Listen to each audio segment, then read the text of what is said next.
মানুষজনদের সাথে দেখা সাক্ষাৎ হয়, কথাবার্তা হয়, ক্লাসমেট যারা ছিল ওদের সাথে ভালো একটা আন্ডারস্ট্যান্ডিং হওয়ার পর আমরা ক্যাম্পাসে বসে আড্ডা দিতাম, ক্লাসের ফাঁকে বিভিন্ন জায়গায় একটু ঘুরতে টুরতে যেতাম। এভাবেই আমাদের একটা হলো। আর আমাদের ক্যাম্পাসের যে কটা ডিপার্টমেন্ট ছিল, প্রায় 9টা ডিপার্টমেন্টে আমরা সবাই সবার সাথে সম্পর্কিত হয়ে গেল, ভালো একটা সম্পর্ক তৈরি হলো। হওয়ার পর আমরা সবাই একসাথেই আর কি, কে কোন ডিপার্টমেন্টের সেটা দেখতাম না, আমরা স্টুডেন্ট অ্যান্ড আমরা পড়তে আসছি, ইঞ্জিনিয়ার হতে আসছি, আমাদের স্বপ্ন একটাই। তো সবাই মিলে এই সুখ দুঃখ শেয়ার করে আমরা চলতাম।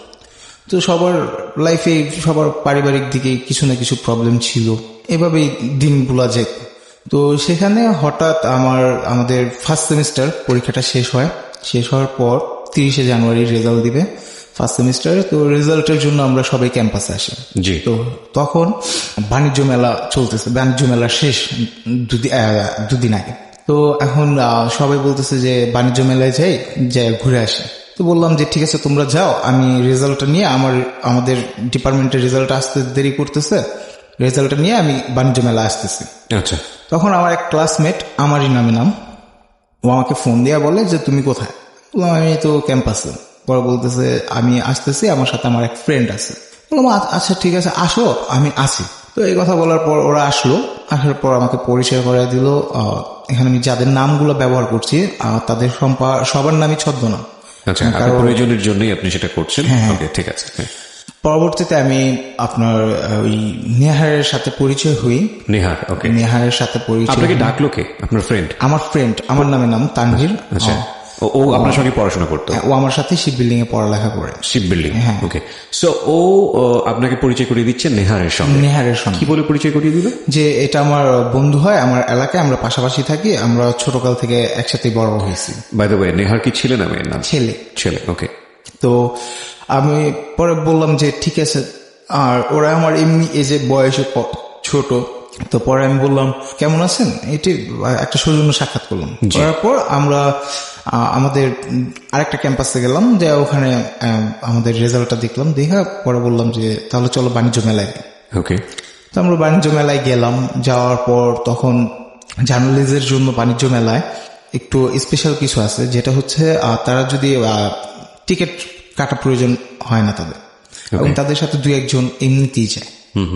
আমি তখন বাণিজ্য মেলায় ঢুকবো, তো আমার তো টিকিটের প্রয়োজন নেই। তো আমি নেহারকে বললাম কি তো তুমি আমার সাথে ঢুকতে পারো।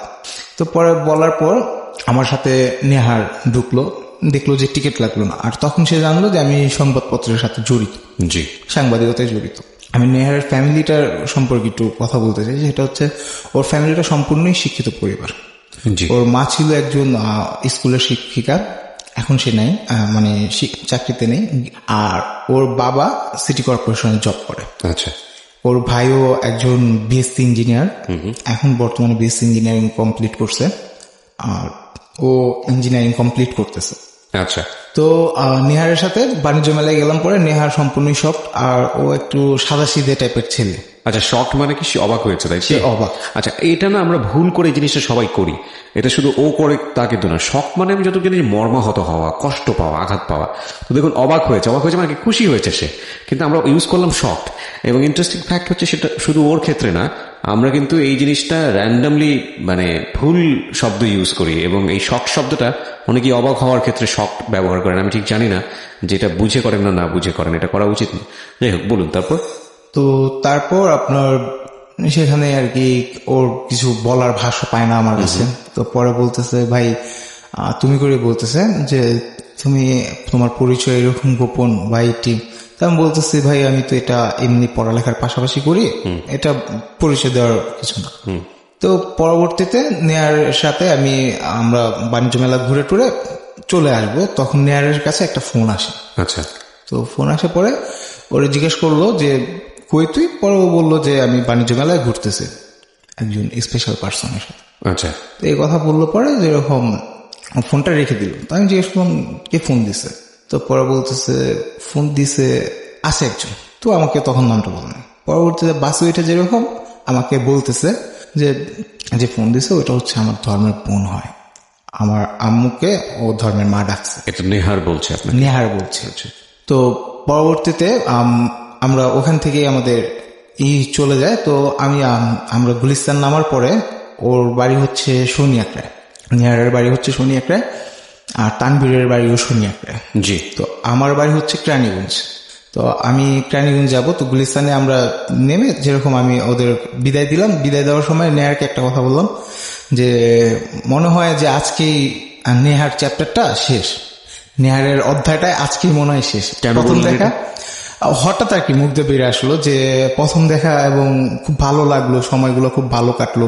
আমরা সংসদ ভবন ঘুরলাম, ইটি করলাম, তো অন লং টাইম আমরা ছিলাম। তো রাত 11টার দিকে বিদায় দিতেছি, তখন বললাম যে এরকম সময় আমি কারোর সাথে ঘুরি না, তারপর আনন্দের ভিতরে তোমার সাথে এতটুকু আমি ঘুরছি, তো মনে হয় এটাই মনে হয় শেষ।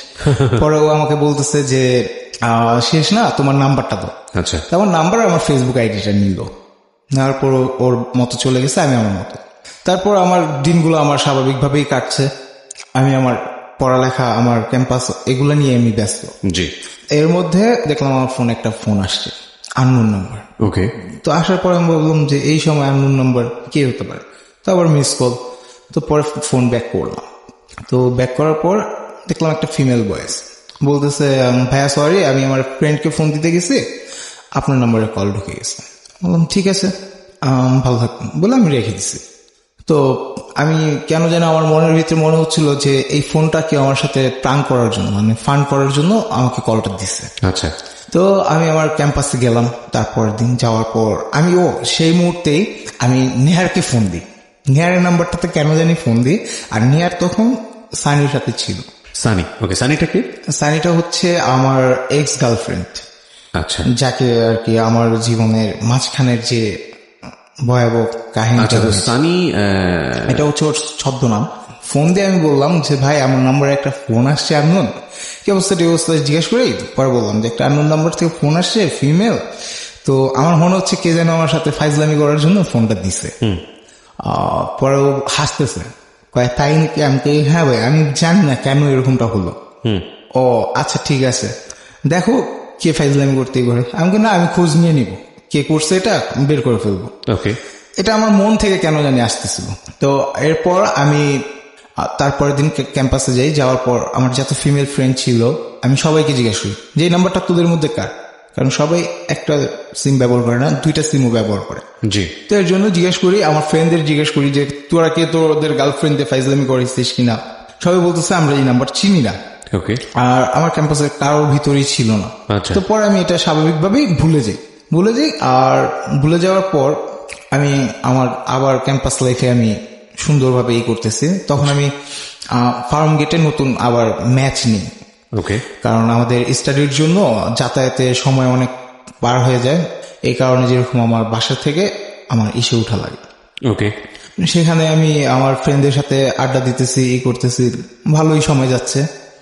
তো আমরা রুমের ভিতরে ছিলাম, তখন আমার এক ফ্রেন্ডকে একটা মেসেজ করতে গিয়ে ওর আসার কথা ছিল, তো আসে নাই দেখে একটা ছন্দ সাজায় আর কি মেসেজ করি। ওকে। তো ওই মেসেজটা ভুলবশত আমার ওই যে রিসেন্ট ফোন নাম্বার যে ছিল মিস কলের ভিতরে, সেই ওখানে থেকে সানি নাম্বার চলে যায়, সানি নাম্বারে চলে যায় মেসেজে, মানে মেসেজটা চলে যায়। মেসেজটা চলে যাওয়ার পর সানি আমাকে ফোন দেয় যে আসার কথা ছিল। পরে বললাম যে আপু সরি, আমি আমার ফ্রেন্ডকে ফোন দিতে গেছি, আমার ফ্রেন্ডকে মেসেজ করতে গেছি, আপনার ওখানে চলে গেছে ভুলবশত। বলার পর ও আচ্ছা। আমি পরে বললাম যে আচ্ছা আপনি কিছুদিন আগে আমার ফোন দিছিলেন, আপনার বাসাটা, আপনি কি নিঝুম? তো আমি ভাবতেছিলাম যে আমার এক ফ্রেন্ড আছে নিঝুম যাত্রাবাড়ির, ও মনে হয়। তো আমি বলতেছি আপনি কি নিঝুম? ও বলতেছে না আমি নিঝুম না।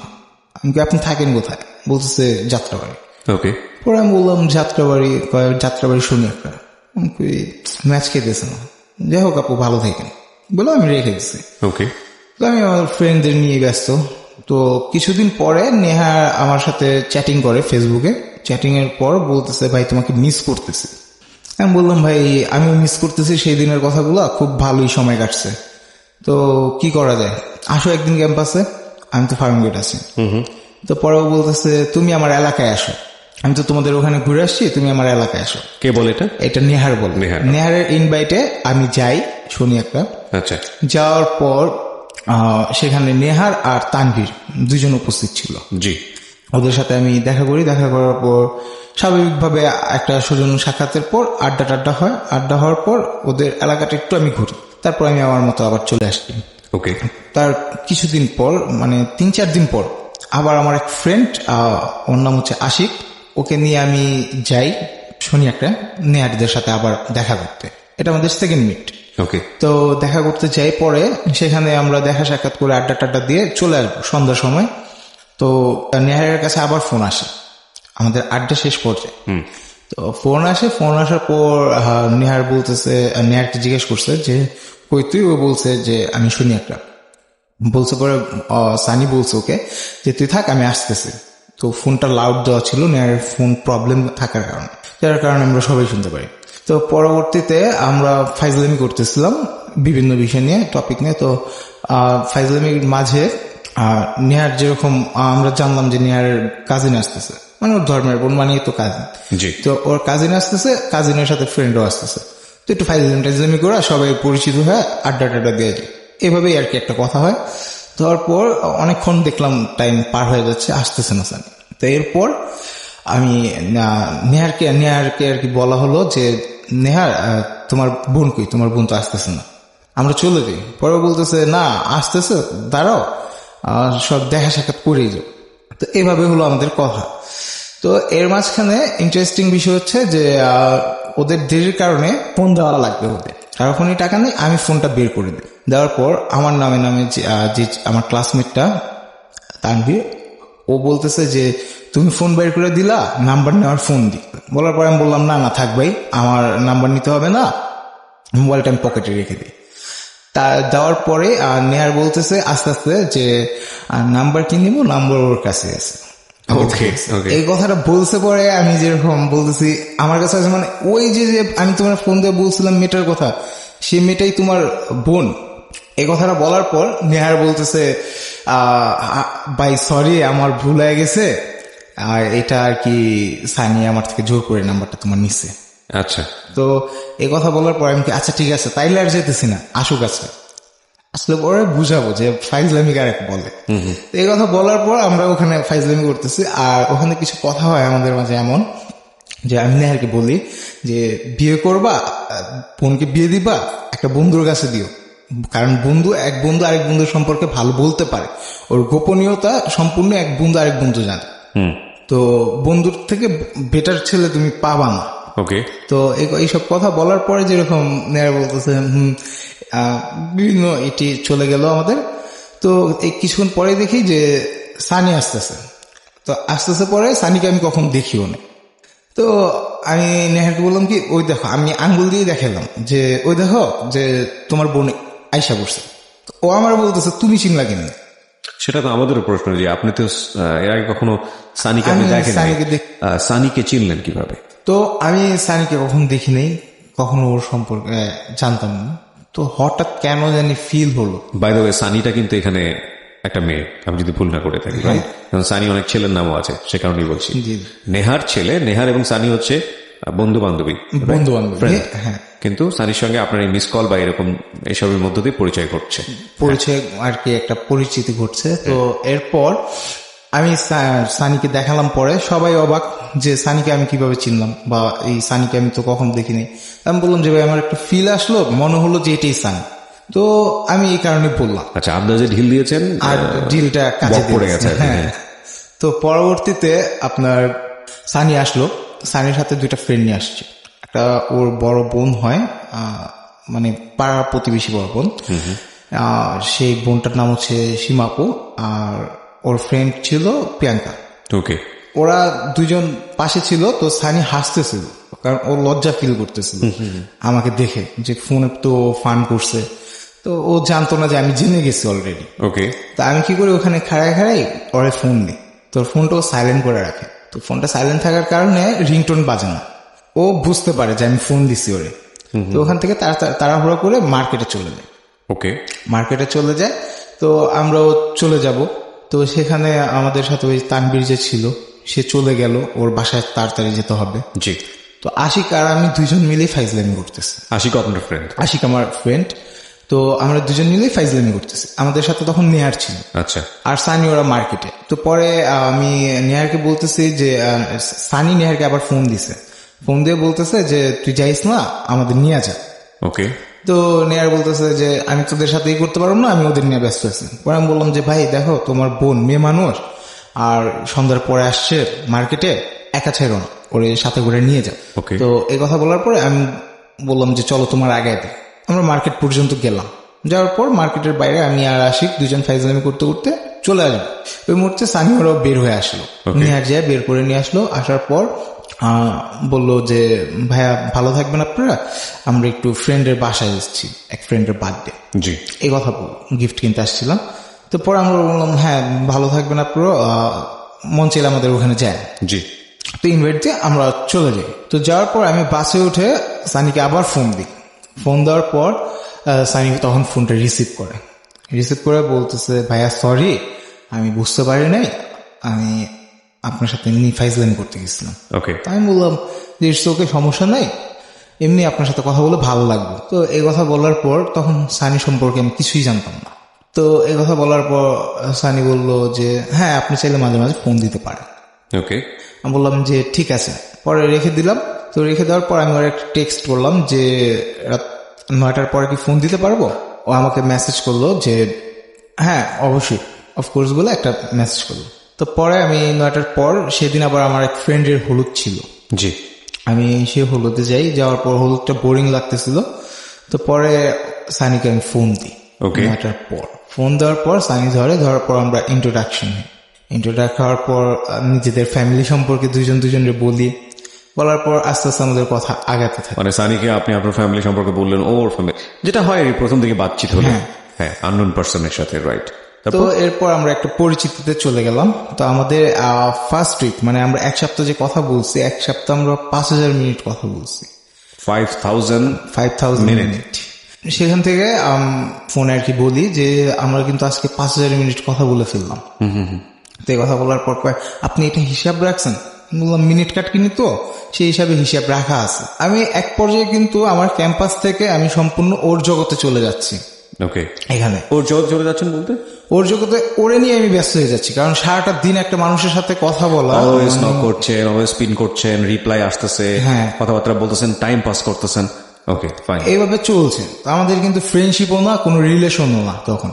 ওকে বাট কথা বলতে ভালো লাগতো, টাইম কথা পাস করতে বলতে ভালো লাগতো। টাইম স্পেন্ড করতে ভালো লাগতো। তো এরপর এই বিষয়টা কি নেহার জানতো যে আপনারা টাইম পাস করতেছেন? নেহার জানতো, নেহার জানতো। নেহার A to Z সবকিছুই জানতো। ইনফ্যাক্ট এখন যে আমি স্টেজে আছি এই কথাটাও নেহার জানো। ওকে ইন্টারেস্টিং। তো নেহার একটা কথা বলতো যে তোমরা কি শুরু করতেছো, তোমাদের কিছুই বুঝতেছো না, রিলেশনে না ফ্রেন্ডশিপে এত কথা বলো কেন? পরে বললাম যে ভালো লাগে কথা বলি। তো এই কথা বলার পর সানি সম্পর্কে আমি জানলাম। সানি আমার কাছে বললো যে আমার পাস্ট সম্পর্কে আপনাকে কিছু কথা বলি। কি কথা? যে আমার একটা ছেলের সাথে রিলেশন ছিল। এই কথাটা কেন বলার প্রয়োজন হলো? এটা ওর থেকে ও নিজে বলছে। বাট এটা কেন বলবে? তখন পর্যন্ত তো আপনাদের রিলেশনশিপ ধরেন ফ্রেন্ডও বলা যায় না, বয়ফ্রেন্ড তো প্রশ্নই ওঠে। ওইটাই, কিন্তু এই ধরনের কথা বলছে হলো আপনার মূলত আমরা ওই যে কথা বলতাম তখন আমাদের নিজেদের সম্পর্কে কথা বলতাম, রাইট, স্পন্টেনিয়াসলি চলে আসছে। হ্যাঁ ওকে ফাইন। তো এরপর সানি আমাকে বলে যে ওর একটা এক্স বয়ফ্রেন্ড ছিল, 4 বছর রিলেশন ছিল। তো আমি বললাম ও তো রিলেশনটা ব্রেকআপ হলো কেন? রাইট, এই কথাটা জিজ্ঞেস করলাম। করার পর বললো যে রিলেশন ওই ছেলের দোষ দিল, যে ছেলে আদার্স মেয়েদের সাথে এটা সবসময় মানে আমাদের রীতিটাই হচ্ছে এরকম, অলওয়েজ কোন একটা ঘটনা ঘটলে আমি নিজেকে নিরপরাধ প্রমাণ করে অন্যের উপর দোষটা চাপিয়ে দিই। তো অল টাইম হয়, every spare of life, office আদালত থেকে শুরু করে কর্মজীবনে যে কোনো জায়গাতেই এই জিনিসটা হয়, খুব টেকনিক্যালি হয় আর খুব ওপেনলি হয়। So you are right. হ্যাঁ বলেন তারপর। এই কথা বলার পর আমার কাছে কিরকম জানি একটু অদ্ভুত লাগলো।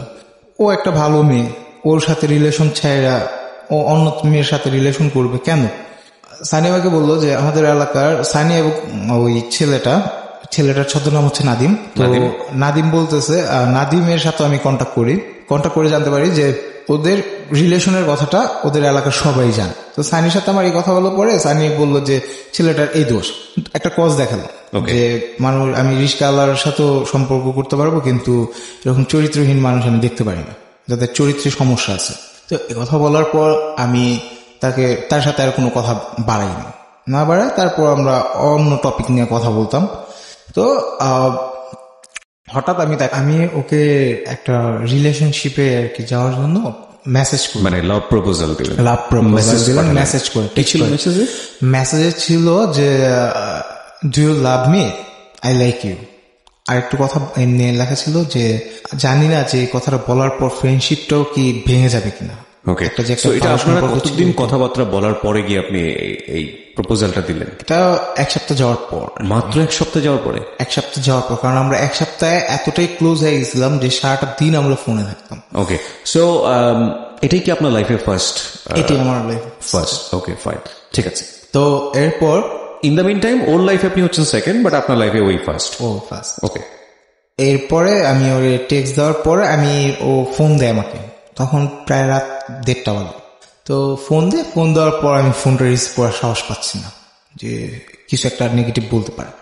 তো ফোন দেওয়ার পর আমি ফোন রিসিভ করি না দেখে ও আমাকে আরেকটা রিপ্লাই টেক্সট দেয় বলতেছে ফোন রিসিভ করেন না কেন, ফোন ধরেন।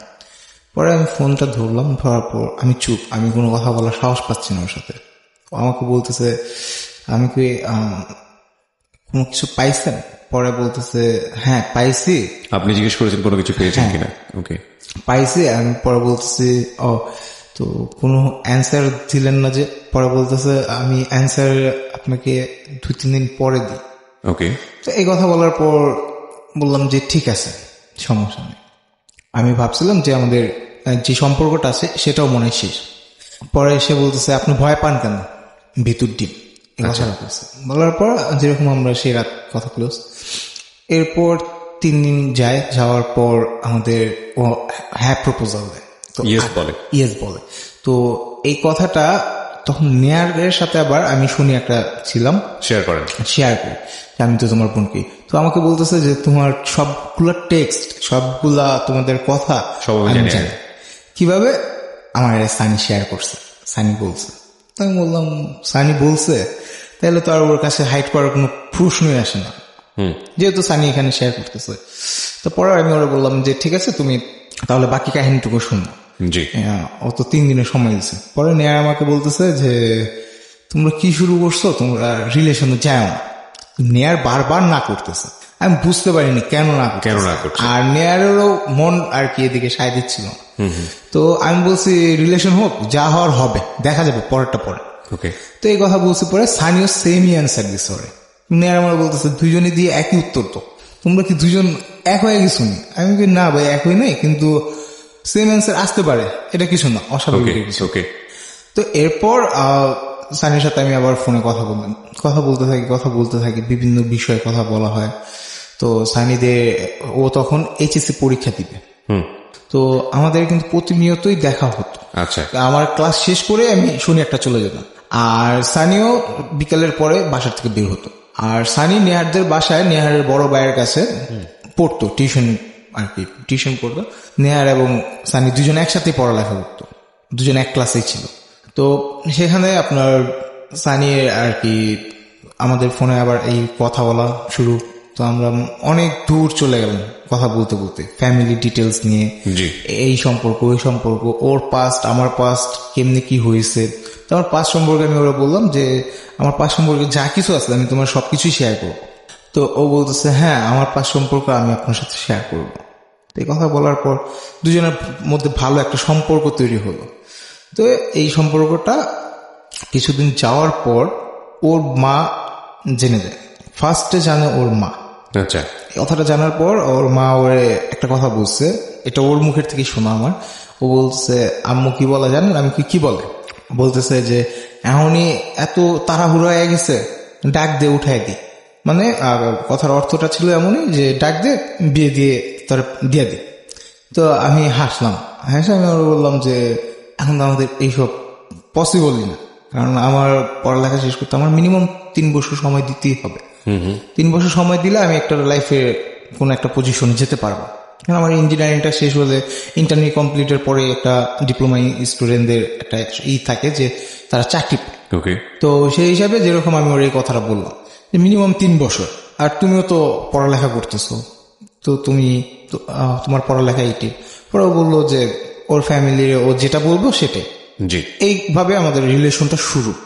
তো শুরু হওয়ার পর ওর যখন এইচএসসি পরীক্ষার সময় ওর বাবা ওরে পরীক্ষার হলে নিয়ে আসে।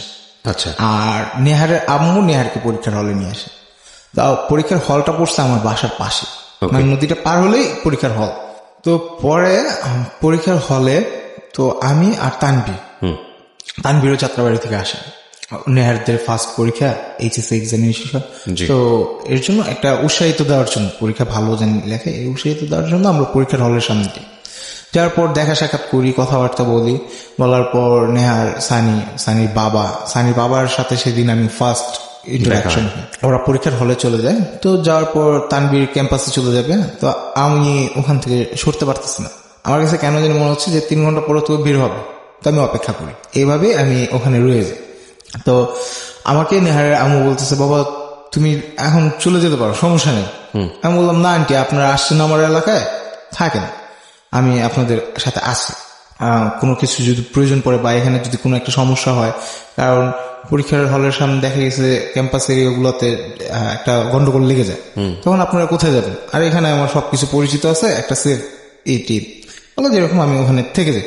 তো আমার মূল উদ্দেশ্যটাই ছিল যে সানির বাবার সাথে আমি ইন্ট্রোডাকশন হব, ওনার সাথে আমি কথা বলবো, ওনার সাথে আমি আমাকে উপস্থাপন করব, এরকমটাই আমার নিয়ত ছিল। এই নিয়তটি পরবর্তীতে কাজে দেয়। আমি ওনার সাথে কথা বলি। কথা বলার পর সানির বাবা আমার সম্পর্কে জিজ্ঞেস করে যে আমার নাম কি, বাসা কই, কি সে বিষয়গুলো সবকিছু জানে। আমিও তার সাথে সেম টু জানি। তো জানার পর নেহারের আম্মু বিভিন্ন আর কি কথা বলতো আমার সম্পর্কে। জি। আমি তখন বুঝতাম না, আন্টি যে সবকিছু জানতো, রিলেশনের ব্যাপার স্যাপারে সবকিছু শেয়ার করেছে। হ্যাঁ, নেহার শেয়ার করেছে ওর আম্মুর সাথে। আচ্ছা, তো নেহারের মা কি হতো, সানির কি হতো? সানির হতো ধর্মের মা। ধর্মের মা। ওখানে যেরকম নেহারের আম্মু সবকিছু জানতো, টোটাল বিষয়টা। তো পরবর্তীতে সে এমনি করতো না, সে আমাকে আরো আন্ডারস্ট্যান্ড হওয়ার জন্য সুযোগ করে দিত, মানে ইন্সপায়ার করতে, এক অর্থে বলা যেতে পারে। ওকে, এটা ইনডাইরেক্টলি ইন্সপায়ার। তো যাই হোক, ডিরেক্টলি না। হ্যাঁ। তো পরবর্তীতে আপনার সেখানে সানির বাবার সাথে আমার তো মনে হয় সানির মাও জানতো, কারণ সানির মা জানতো। সানির মা ভিডিও কল দেখে বলেছে যে এখনই তুলে দিব বা এরকম কোনো কিছু। সানির মা টোটাল ঘটনাটাই জানে, বাট জেনেও না জানার ভান করে থাকতো। আচ্ছা। তো আমার বাসায় এই বিষয়টা আমার মার সাথে আমি সাথে সাথে শেয়ার করি যে আমার একটা মেয়ের সাথে কথা চলতেছে, ওর সাথে এরকম রিলেশন পর্যায়ে আসছে। আচ্ছা। আমার মা তখন একটা কথাই বলছে যে তোমার যেটা ভালো মনে হয় তুমি সেটাই কর, তোমার বলার বা বোঝানোর কোনো কিছু নাই। আচ্ছা, তো তখন আপনাদের আসলে রিলেশনশিপ বা সম্পর্কের কত মাস বয়স? আমাদের তখন 2 মাস 3 মাস চলতেছে। একটা জিনিস খেয়াল করবেন, খুবই ফাস্ট যাচ্ছে ওরা।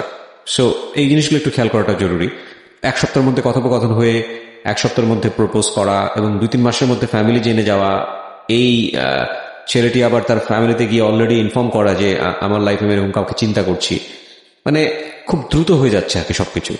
যাই হোক, বলুন তারপর। আমার ছোট ভাইকে নিয়ে আমি এমনি ঘুরতে বের হই। তো বের হওয়ার পরে একটা রেস্টুরেন্টে যাই। আমার ছোট ভাই জানতো না যে সানি আসবে। চিনতো সে আগে থেকে বা জানতো আপনার সম্পর্কে? কে? আপনাকে এবং সানির বিষয়গুলো জানতো আপনার ছোট ভাই? হ্যাঁ, আমার ছোট ভাই জানতো। ওকে, যেখানে আমি ছিলাম তানভীর, আমি কথা না বাড়াই, আপনার ছোট ভাইয়ের সম্ভবত কিছু একটা দেখা সাক্ষাৎ হওয়ার কথা সানির সঙ্গে বা এরকম কিছু একটা, আপনার গার্লফ্রেন্ড সেই মুহূর্তে সানি। হ্যাঁ। তো সানি আসলো, আসার পর আমার ছোট ভাই যা খেতে ছিল আমি ওরে খাওয়ালাম। তো ওই ফাঁকে সানি আইসা পড়ছে রেস্টুরেন্ট। ছোট ভাই আপনার কত ছোট বয়সে? আমার চেয়ে 6 বছরের ছোট। 6 বছর। ওকে। সানি আসলো পরে আমার ছোট ভাইয়ের সাথে ইন্টারাকশন দিলাম, করাই দেওয়ার পর কি পরিচয় দিলেন, তোমার ভাবি? হ্যাঁ, এরকমটাই। সিরিয়াসলি? আই জাস্ট আমি মজা করার জন্য বলছিলাম। না, এরকম ভাবে আর কি পরিচয়টা করায় দেওয়া হয়েছে। আমি এই বিষয়গুলো না, আমার জায়গাটা থেকে একটু মনে হয় হিসেব করে করা উচিত, কারণ খুব অল্প সময়, এত অল্প সময়ের মধ্যে এত দ্রুত সবকিছু ঘটছে। বলুন। কারণ আমরা তো দ্রুত ঘটার একটাই কারণ ছিল, কারণ আমরা সবসময় কানেক্টেড ছিলাম। ওকে। আমরা সবসময় ফোনে ইমোশনটাকে ইমোশনে ভাসতেছিলেন, যেটাকে আমরা ইমোশনে ভাসতেছিলাম এবং প্রতিনিয়ত আমরা সব বিষয়ে সবকিছু শেয়ার করতেছিলাম। আপনার জীবনের ফার্স্ট লাভ, রাইট? হ্যাঁ, আমার জীবনের ফার্স্ট লাভ গুলো আসলে এরকমই হয়, কেন জানি। তো পরবর্তীতে আমার ছোট ভাইকে বলতেছে যে চলো আমাদের বাসায় চল। আমার ছোট ভাই বলতেছে না, যাবো না।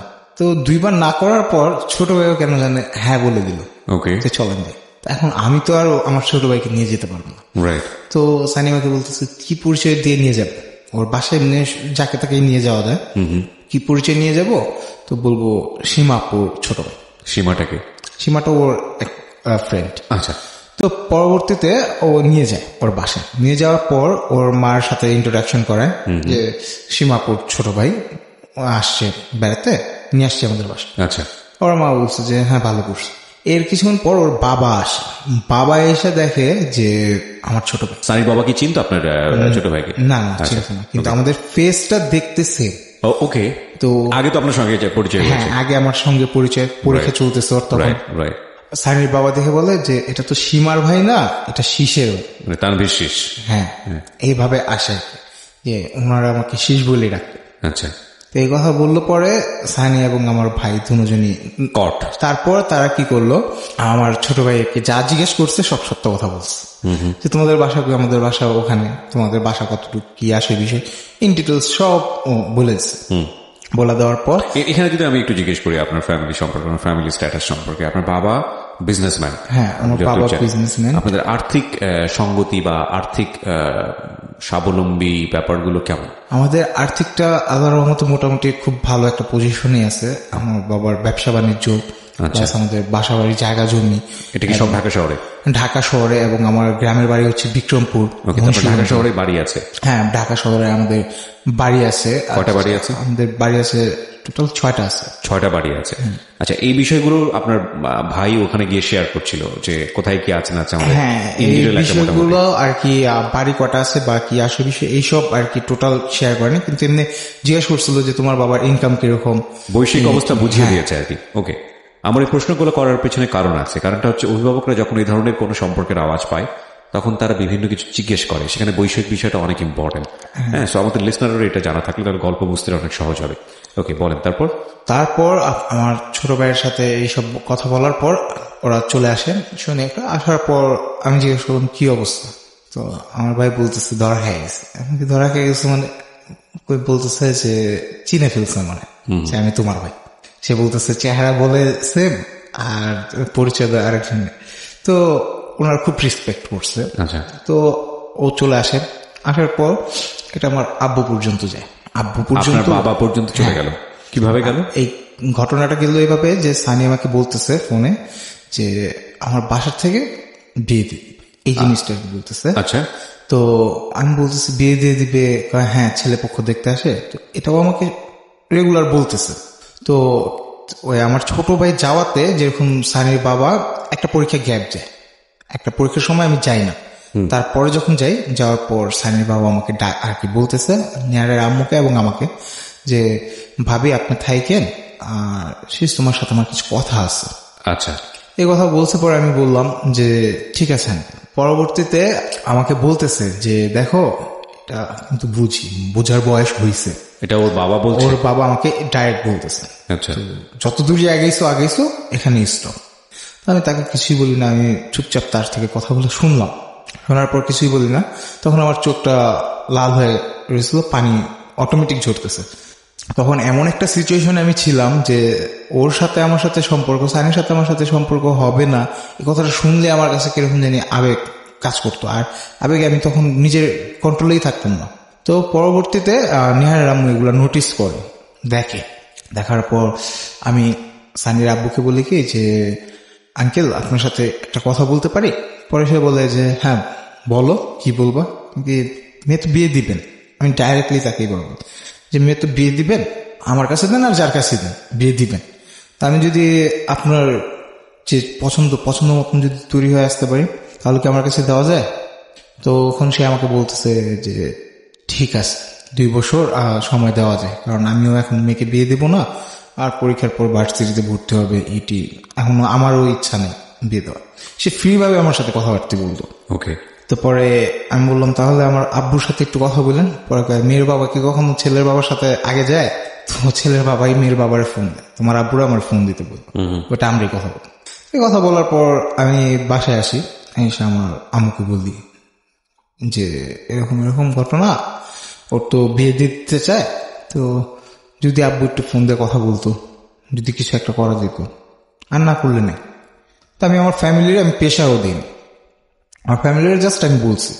বলার পর তাদের একটাই কথা ছিল আমার ফ্যামিলির, যে তোমার পছন্দে আমাদের পছন্দ, কারণ এখানে তুমি সংসার করবা, তোমার লাইফ, এখানে আমাদের কোনো বাধা দেওয়ার কোনো চিন্তা ভাবনা নেই, Okay. আর বাধা আমরা দিব না, কিন্তু আমরা তোমাকে একটা ভালো সাজেশন দিব, আচ্ছা, সাজেশন নিলে নিবা, না নিলে নেই।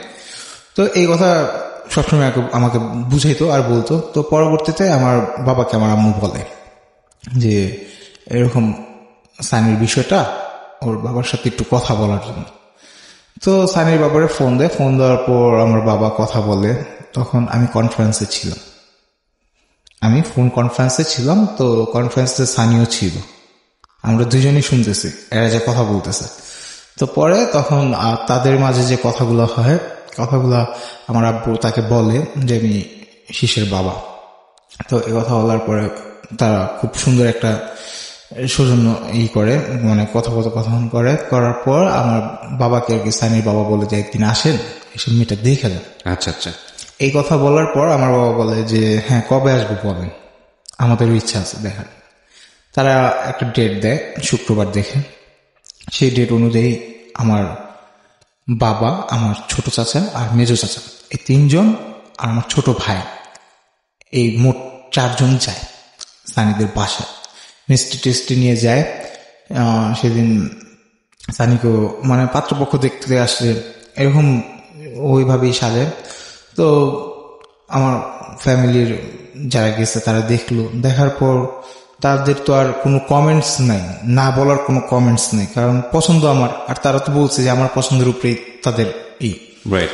সানিকে দেখে তারা 3000 টাকা দিল, প্রথম দেখে 3000 টাকা দিল, দিয়ে বলল যে মেয়ে আমরা দেখছি, মেয়ে আমাদের পছন্দ হয়েছে, আলহামদুলিল্লাহ।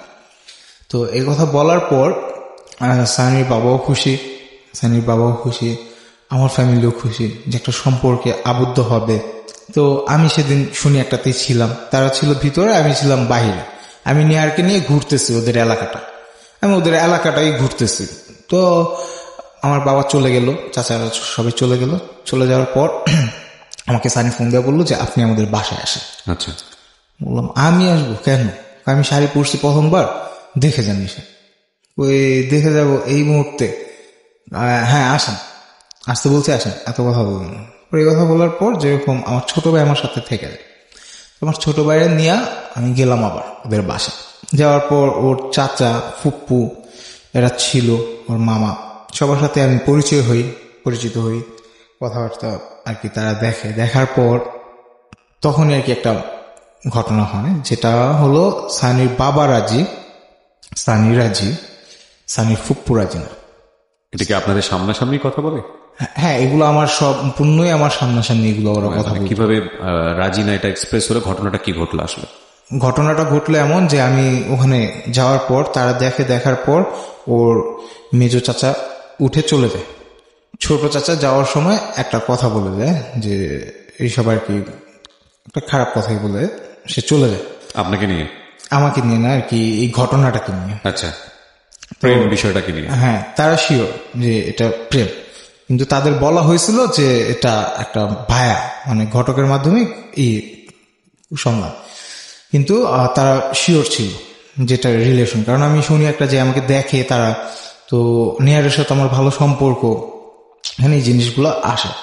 তো এরপর ওই সানি ফুপ্পু এরা রাজি না, তো ওর 4টা ফুপ্পু, তো ওর ছোট ফুপ্পুটা রাজি ছিল, মানে সে সহমত প্রকাশ করে।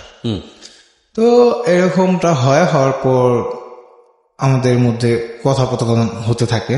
তো কিছুদিন পরেই সানি আমাকে বলতেছে যে বড় আপু রাজি না, বড় দুলাভাই অশান্তি করতেছে, ওর বড় বোনের আবার প্রবলেম চলতেছিল, মানে সাংসারিক জীবনে প্রবলেম চলতেছিল।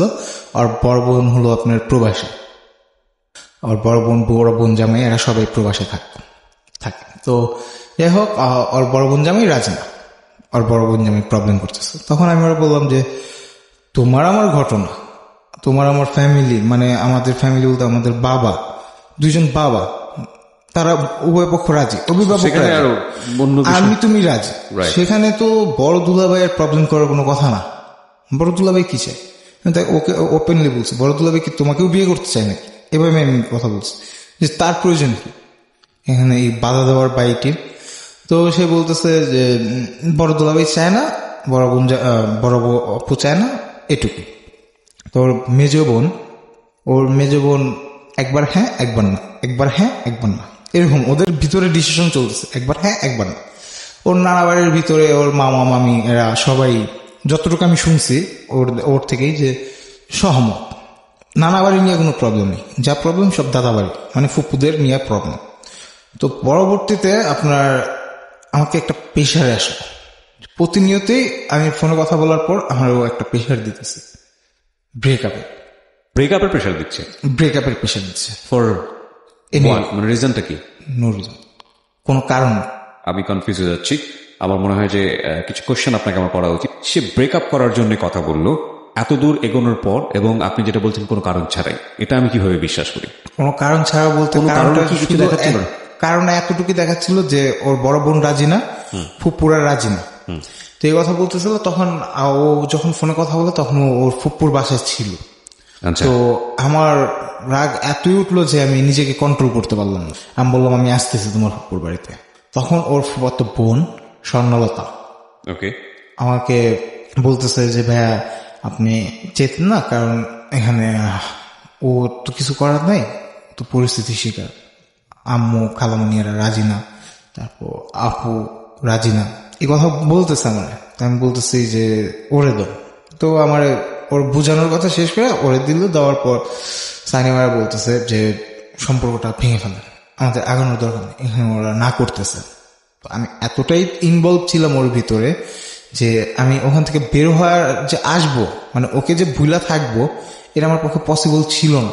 ওকে, আমি বলতেছি তো আমি আসতেছি তোমার ফুপুর বাসা। তো আমার প্রচন্ড সাহস নিয়ে আমি যেরকম আমি ওদের ওখানে যাইতাম। Okay. তো আমি পরবর্তীতে আমি ওর ফোনটা রেখে আমি ওর ফুপুর বাসায় চলে যাই। তো যাওয়ার পথে ওর ফুফাতো বোনের বয়ফ্রেন্ড, এক্স বয়ফ্রেন্ডের সাথে আমার দেখা হয়। পরে ওর ফুফাতো বোনের বয়ফ্রেন্ড আমার বলতেছে কই যাও, বললাম যে আমি যেতেছি অমুক জায়গায়। কি হয়েছে? আমি কই যে সম্পর্ক ভাঙা ফেললাম, এটা করেন সেটা করেন, এগুলা কিরকম শুরু করছে, ওর এই ঝামেলাই শেষ করে দাও। ওকে, যাওয়ার পর সেখানে ওর ফুপুর আমি চিনতে পারিনি ফার্স্টে, ওর ফুপুর নিচেই ছিল। তো ওর ফুপুর ডাকতেছে, আমি ওর ফুপুর কথাও শুনিনি, আমি উপরে সরাসরি উঠে গেছেন, ডেসপারেটলি যেটাকে বলে। হ্যাঁ হ্যাঁ। তো যাওয়ার পর নেহার কিন্তু আমার সাথে তখন ছিল, আমি যে কয়বারই শুনি একটা গেছি প্রতিবারই নেহার আমাকে এসে সময় দিত। তো পরে নেহারের সামনেই আমি ওরা বললাম যে কি শুরু করছে এগুলো। নেহার কি ওদের কোনো আত্মীয় হতো? পাড়া প্রতিবেশী। পাড়া প্রতিবেশী। আর ওর ওই যে ক্লাসমেট ছিল, প্লাস ওর নেহারের আম্মুকে ধর্মের মা ডাকছিল। জি, এটাই ছিল আর কি নেহারদের সাথে, আর ভালো একটা আন্ডারস্ট্যান্ডিং ছিল। ওকে। তো সেখানে আমি ওদের বললাম যে তুমি আমার শুরুতে না করতা, রিলেশন হইতো না, ফ্রেন্ডশিপে রাখতা, কত কি আছে, রাইট, যদি কথা বলতে ভালো লাগতো তাহলে এই কাজ করতা। ওকে। তো এখানে তুমি রিলেশনে জড়াইলা, ফ্যামিলিগত ভাবে চইলা গেলাম আমরা, তো তুমি এখানে এইসব করতেছো কেন? এইগুলা যেরকম বলার পর ওর ফুপু আসার পরে ওর ফুপুরে বললাম আমি জিনিসটা বুঝায় যে দেখেন এত দূর আমরা চলে গেছি। ওকে। তো এর মাঝে আমি একটা কথা বলতে ভুলে গেছিলাম, সেটা হচ্ছে ও এই যে আমার বাবার সাথে যে দেখা, মানে আমার বাবা যা দেখে আসে, এরপর ও আমার ছোট খালামুনির বাসায় যায়। আমার ছোট খালামুনি ওর ইনভাইট করে যে আমাদের বাসায় আসো, আমার বাসায় আসো। আমার খালামুনি তখন প্রেগনেন্ট, তো আমি তো আসতে পারবো না, তুমি আসো আমার বাসায়। তো বলে ঠিক আছে আসবো। তো আমার ছোট খালামুনির বাসায় যায় আসলো, আমাদের সবার বাসায় পাশাপাশি। আমার ছোট খালামুনির বাসায় আসলো, ওখানে গেল আমার ওই খালতো ভাই, ছোট খালতো ভাই, ওটা ক্লাস 5-এ পড়ে। তো ওরা দেখলো, তো সবাই মোটামুটি জানে বিষয়টা যে আমাদের সম্পর্ক বা ফিউচারে আমাদের একটা বন্ধন হবে, এইসব জিনিসগুলা ওখানেও এরকম করতেছে। তো এই জিনিস নিয়ে আমি ফ্যামিলির কাছেও তো কিছু বলতে পারতেছি না, মুখ দেখাইতে পারতেছি না, কারণ ফ্যামিলিরে বললে ফ্যামিলি বলবো যে তুমি তো পছন্দ করছো, রাইট। আমরা কি বলবো, তুমি পছন্দ করছো, আমাদের যতটুকু কর্তব্য ছিল আমরা তো আমাদের কর্তব্য পালন করতেছি। আমরা তো রাজি, সেখানে তো আমাদের কোনো সমস্যা নেই। সো তোমার এখানে অন্য কোনো প্রবলেম হলে সেটা তোমার প্রবলেম, এখানে তো আমাদের কিছু করার নেই। It's very very very important point. হ্যাঁ। তো পরবর্তীতে আপনার আমি ফ্যামিলিরও বলতে পারতেছি না। তো এরপর এরকম করেই যেরকম আমি ওর ফুপুরে যা বলি সব বিষয়গুলো ভাই, যে আন্টি দেখেন এত কিছু হওয়ার পরে এখন কিভাবে ও আমার সাথে বলতেছে যে ব্রেকআপ করে ফেলবো। তো পরবর্তীতে ওর ফুপুরে বলার পর ওর ফুপু আমাকে বলল যে আচ্ছা তুমি কথা বলো, আমি আসতেছি নিচের থেকে। ওকে। তো সে চলে যায়, যার পর সেখানে ওরা বুঝাইলাম অনেক কিছু বলার পর ও ওর মতোই আছে, ও কোনো দিকেই কোনো ইটি না। তো পরবর্তী ওর ফুপু আসলো, আসার পর বললো যে বাবা রাত হইতেছে, তখন 9টা বাজে আসছে, তুমি বাসায় যাও, এই বিষয়টা দেখতেছি আমরা। ওকে। তার ফ্যামিলি থেকে এই জিনিসটা নিয়ে ডিসকাস করা হবে। তো পরবর্তীতে আমি চলে আসার পর ওর সাথে আমার ফোনে কন্ট্যাক্ট কিন্তু প্রতিদিন আমাদের চলছে, প্রতিদিনই চলছে। তো পরীক্ষার হলে যাই, ওর বাবার সাথে দেখা হচ্ছে, বাবার সাথে কথা হচ্ছে, ওর সাথে কথা হচ্ছে, নেয়ারের ফ্যামিলির সাথে রেগুলার কথা হচ্ছে, মানে সবার ভিতরে একটা কমিউনিকেশন খুব ভালো ছিল। ওকে। আমার বাবার সাথে ওর বাবার সাথে ফোনে কথা হচ্ছে। আর এখানে কিন্তু আমাকে ফোনের মধ্যে বারবার ব্রেকআপ করার কথা বলতো। আচ্ছা। আর এই নিয়ে আমি একটা মানসিক ডিপ্রেসে চলে যাই। ওকে। তো মানসিকভাবে ডিপ্রেস হওয়ার পরে আমি কি করবো আমি কিছু নিজে বুঝতেছি না। হঠাৎ একদিন আমাদের দেখা করার কথা, তো দেখা করার কথা আমি গেছি। তো তখন পরীক্ষা চলতেছে, ওর ইন্টারমিডিয়েট পরীক্ষা চলতেছে। ওকে। তো আমাকে নেহার আয়েশা বলতেছে যে ওর আসতে দেরি হবে, তো তখন আর কি নেহার আর কি আমাকে আমার সাথে আসছে। আয়েশা বলতেছে যে ভাই তোমার আজকে কিছু কথা বলুন, জানি না তুমি কতটুকু শক্ত হইতে পারবা। তখন নেহারের সাথে তানভীর আসে। এটা কে বলছে আপনাকে? নেহার বলতেছে? হ্যাঁ, নেহার বলতেছে। আচ্ছা। কারণ নেহারের কাছে সানির মোবাইল ফোনটা ছিল। আচ্ছা। আর মোবাইল ফোনের ভিতরে মেসেঞ্জারটা ও আনইনস্টল করতে ভুলে গেছে। ওকে।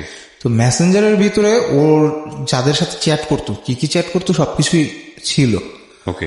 তো পরবর্তীতে ওর চ্যাট লিস্টে দেখা গেল যে নির্ঝর নামে একটি ছেলের সাথে ওর সাথে পরীক্ষা দিতেছে, ওই ছেলের সাথে ওর রিলেশন চলতেছে। এই জিনিসটা আমি জানতে পারলাম।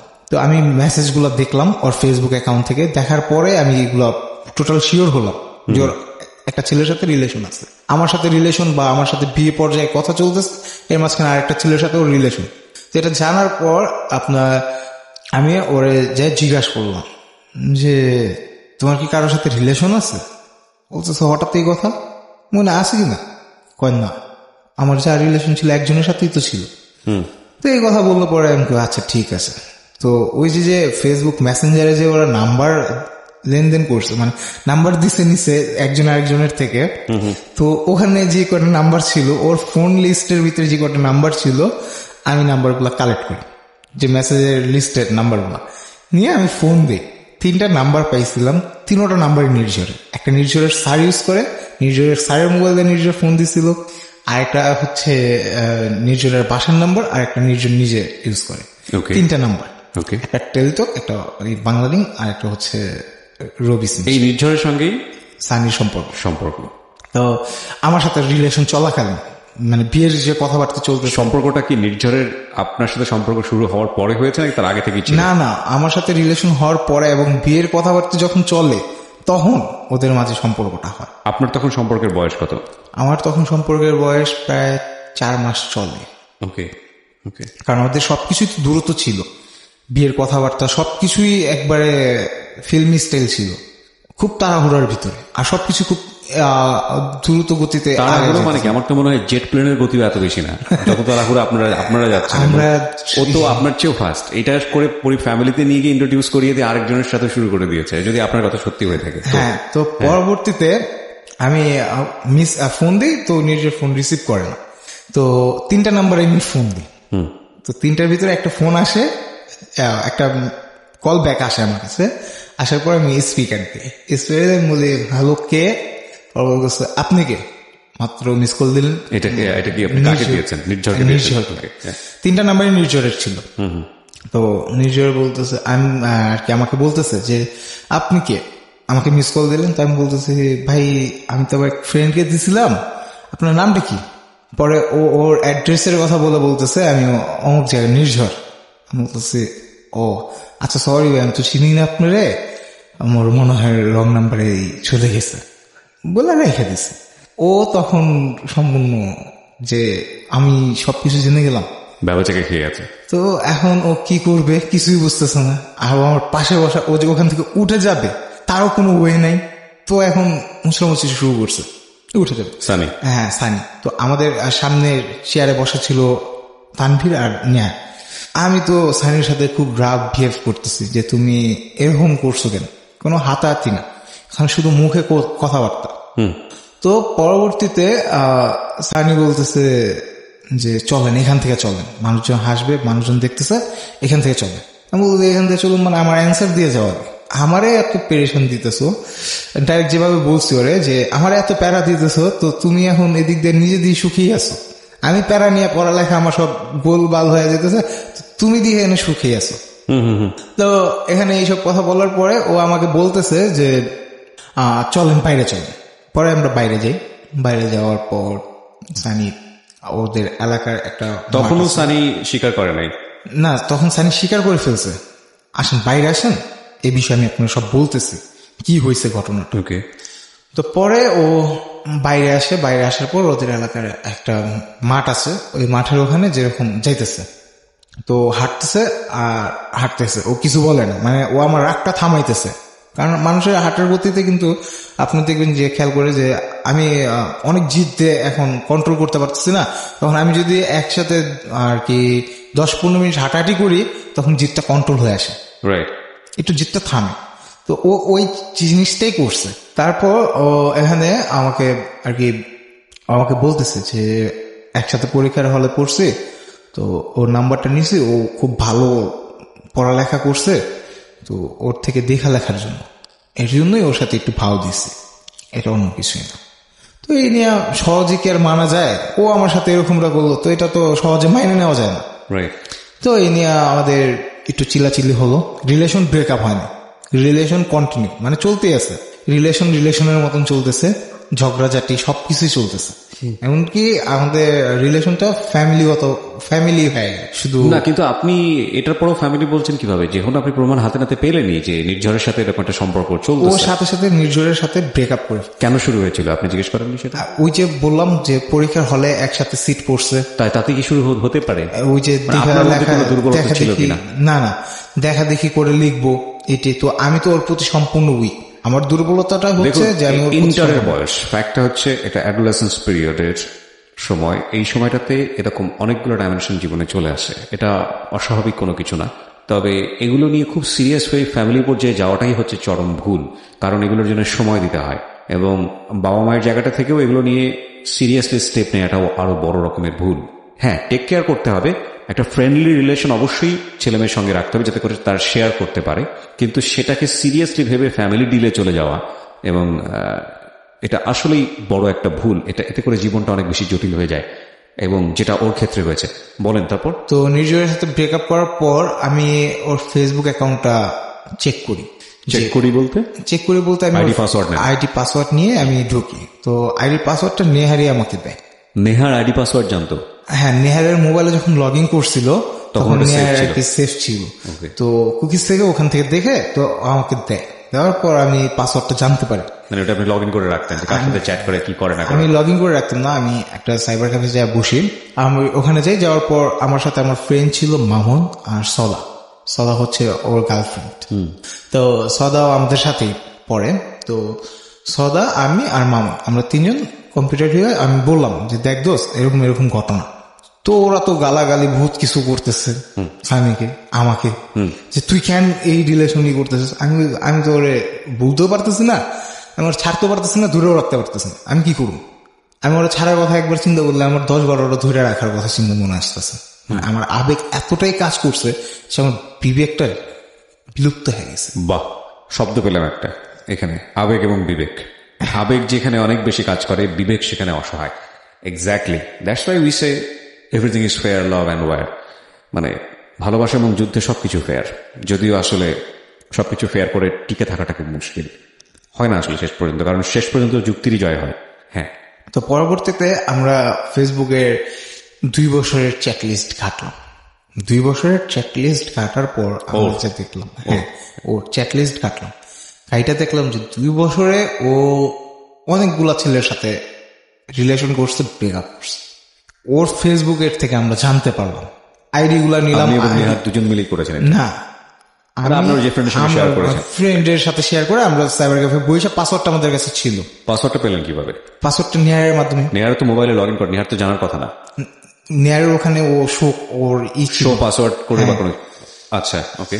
তো এটা নেহারি আর কি পাসওয়ার্ডটা এমন টাইপেরই ছিল। ওর ছোট ভাই আছে একটা, ওরা আমি ওর ফ্যামিলির বিষয়ে তো বলিনি, ওরা 3 বোন 1 ভাই, 3 বোনের ছোট ও, আর ওর পরে হচ্ছে ভাইটা, ভাইটা সবার ছোট, ওর ভাইটা আমার বয়সী।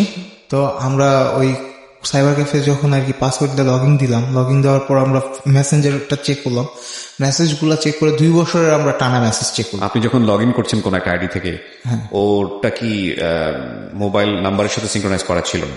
না, ওর নাম্বারের সাথে সিঙ্ক্রোনাইজ করা ছিল না, কোনো পারমিশন চাওয়ার কথা, কারণ মোবাইল একটা টেক্সট আসার কথা। হ্যাঁ, এবং আমি যেহেতু ফেসবুক আইডি নিয়ে কথা হচ্ছে, আমি সবাইকে বলবো যে 2-way ভেরিফিকেশন একটা বলে একটা ব্যাপার আছে। 2-way ভেরিফিকেশনটা হলেও এমন একটা জিনিস যেটা আপনার আইডিটাকে মোস্ট সিকিউর করবে। এটা যেটা হচ্ছে যে আপনার সেল নাম্বারটা দিয়ে আপনার আইডিটাকে সিঙ্ক্রোনাইজ করতে হবে। এতে করে অন্য কোথাও যে কেউ যদি ওপেন করতে চায়, নতুন কোনো ব্রাউজারে ওপেন করলে, ইভেন নতুন না পুরোনো ব্রাউজারেও যদি আপনার সেখানে সেভ করে না রাখা হয়, আপনাকে যদি পিসিটা না চিনিয়ে দেওয়া হয়, মোবাইলটা যদি না চিনিয়ে না দেওয়া হয়, তো যতবারই লগ ইন করবে ততবারই আপনার সেলফোনে একটা নোটিফিকেশন আসবে, কিংবা আপনার সেলফোনে একটা কোড পাঠানো হবে। ওই কোডটা না দেওয়া পর্যন্ত সে আইডিতে ঢুকতে পারবে না। অর্থাৎ এটা হচ্ছে মোস্ট সিকিউরড পাসওয়ার্ড সিস্টেম ফেসবুকের জন্য। এটা ফেসবুকও ফলো করে, জিমেইলও ফলো করে। এইটা করা ছিল না, এটা ওর করা ছিল না, ওর ছিল ইয়াহু মেল। আচ্ছা, করলে যেটা এটা কিন্তু অনেক হার্ড একটা মেল। রাইট, করলে যেটা হতো যে আপনি ওই আইডিতে ঢুকে যাওয়ার সঙ্গে সঙ্গে ওর মোবাইলে এসএমএস চলে যেত বা একটা নোটিফিকেশন পেত। এখানে ফেসবুকের আরেকটা সিস্টেম চালু করা আছে যে আপনার যে ডিভাইস চেকিং, অ্যাক্টিভিটি লগ, এটা যদি চেক করেন তাহলে দেখতে পারবেন আপনি কি কি করছেন, রাইট, কোথায় লাইক দিচ্ছেন, কোথায় কমেন্ট দিচ্ছেন। এটা হলো অ্যাক্টিভিটি লগ। আর আপনি যদি জেনারেলে যান অ্যাকাউন্ট সেটিং এ, অ্যাকাউন্ট অ্যাক্টিভিটি লগে তো হচ্ছে আলটিমেটলি আইডি থেকে ঢোকার পরে যার আইডি সে দেখতে পাবে, কিন্তু আপনার আমি যদি অ্যাক্টিভিটি লগ অফ করে রাখি আপনি দেখতে পারবেন না আমার অ্যাক্টিভিটি লগে কাহিনী। হ্যাঁ, তো যাই হোক, আমরা পরে আমি মনে করেন আপনার ওখানে যাই, ওর অ্যাকাউন্টে যাই, 2 বছরের চ্যাট লিস্ট ঘেটে যা যা পাই, সেটা হচ্ছে ওখানে ওর পাশের ঘরে ওর ভাড়াটিয়া, ওদের নিজস্ব বাড়ি, শুনে ওর পাশের ভাড়াটিয়া ছেলেকে ও কাকা বলতো। ওর চেয়ে বয়স অনেক সিনিয়র, তো কাকা বলতো। তো সে ছিল সিঙ্গেল, তো সে অনার্স কমপ্লিট করে মাস্টার্স করতেছে, এরকম টাইপ। তো পরবর্তীতে আমি ওখানে মেসেজে যেরকম দেখি যে আমাকে সবসময় বলতো যে আমি অমুক কাকার সাথে কথা বলতেছি বাইটে, আপনাকে পরে ফোন দিই, ফোনের মাঝে রেখে দিত। তো দেখি যে 2 বছর আগের চ্যাট লিস্টে যে ওর কাকার সাথে, ওই কাকাটার সাথে ওর চ্যাটিং হতো এরকম যে ওর কাকা ওকে ভিন্ন নেগেটিভ প্রপোজাল দিত। ওকে, বিরতি নেব প্রিয় শ্রোতা। ভার্চুয়াল এই জগৎটা এতটাই বেশি অ্যাবস্ট্রাক্ট কিংবা এতটাই বেশি ইম্প্যাক্ট ফেলে আমাদের ব্যক্তি জীবনে, যেটাকে আমরা কখনো কখনো খুব সিরিয়াসলি নিয়ে আমাদের জীবনটাকে অনেক বেশি, যদি সেটা আমাদেরকে নেগেটিভলি ইম্প্যাক্ট ফেলে, অনেক বেশি পরিমাণে থ্রেটেন করে ফেলি।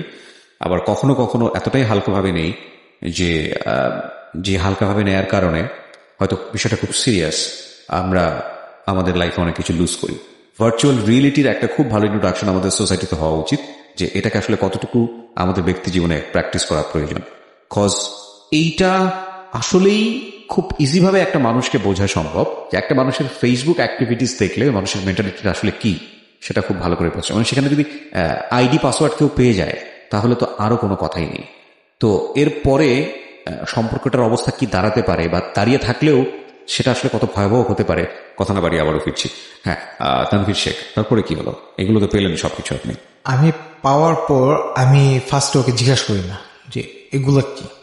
আমি স্বাভাবিকভাবে ওর সাথে কথা বলি, কিন্তু আমার কথার ভিতরে দেখে যে আমি রাগান্বিত, আমি কোনো কিছু একটা নিয়ে খুব রাগ আমার ভিতরে কাজ করে। আপনি বলেননি, মানে ফেসবুকে বলিনি, আমি ঢুকছি। তো ফোনে আমি কিছু না বলে আমি সন্ধ্যা ওর সাথে দেখা করে বলবো। তো ওর সাথে দেখা হয়, হওয়ার পর আপনাকে আমার একটা প্রশ্ন আছে, আপনি তার অতীত জীবন কেন ঘাটতে গেছেন? আপনি কি সাম্প্রতিক সময় কিছু পেয়েছেন আপনার সাথে থাকা অবস্থায়? আমার সাথে থাকা অবস্থায় ওই যে নির্ঝরের সাথে তো আপনি সামনাসামনি ফেস করলেন, বাট ফেসবুকে কিছু পেয়েছেন কিনা? ফেসবুকের ভিতরে, হ্যাঁ, ফেসবুকের ভিতরে আমি ঢুকার পরে আমি আরো অনেক কিছু পাইছি। আচ্ছা, তো আপনি থাকাকালীন অবস্থায় সেগুলো হয়েছে? হ্যাঁ, আমি থাকাকালীন সেগুলো হয়েছে, এবং ওর সাথে ওর এক্স বয়ফ্রেন্ডের সাথে খুব ভালো একটা রিলেশন।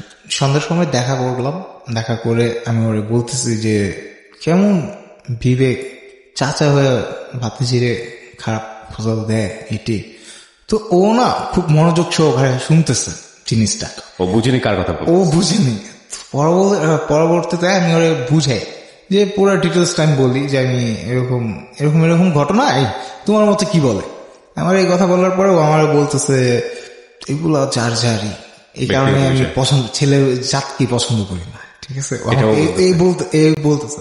তারপরে আমি বললাম আচ্ছা, যে মেয়ে নাকি এটা সায় দিয়ে যায়, ওই ছেলেকে সায় দিয়ে সে এড়ায় তার সাথে সম্পর্ক রেখে যায়, চাচা ভাতিজির সম্পর্কই রাখছে, কিন্তু এটা বিশ্বাস কিভাবে হবে, বাস্তবে তো আর ওটা দেখি নাই, তো ওই বিষয়ে আমি শিওর হইতে পারতেছি না। তখন ওরা আমি পরে বলি যে তোমার ওই কাকা তোমার এরকম এরকম বলে আর তুমি এগুলা সায় দিয়া না।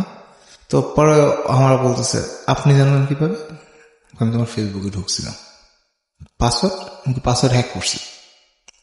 পাসওয়ার্ড জানতে মানে পাসওয়ার্ড হ্যাক করছি, তোমার অ্যাকাউন্ট হ্যাক করে আমি ঢুকে গেছি, ঢুকে আমি সব ঘাইটে নিছি।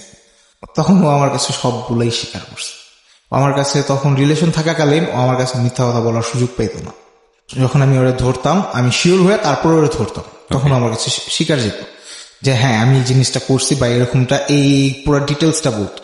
তো পরে ওর সাথে পাস্টে কতজনের সাথে রিলেশন ছিল, তো এটা নিয়ে আমার একটা ইন্টারেস্টিং আসে যে ওর অতীতটা একটু ঘাইটা দেখি, কারণ ওর কথার সাথে তো ওর অতীতটা মিলল না। তখন আমি ওর অতীতটা ঘাটতে যাই, তখন আমি নিজেই স্বেচ্ছায় ঘাটতে চাই যে যার সাথে আমি ফিউচারে থাকবো, যার সাথে আমি ফিউচারটা পার করব, তার অতীতটা কেমন এটা অবশ্যই আমার জানা দরকার।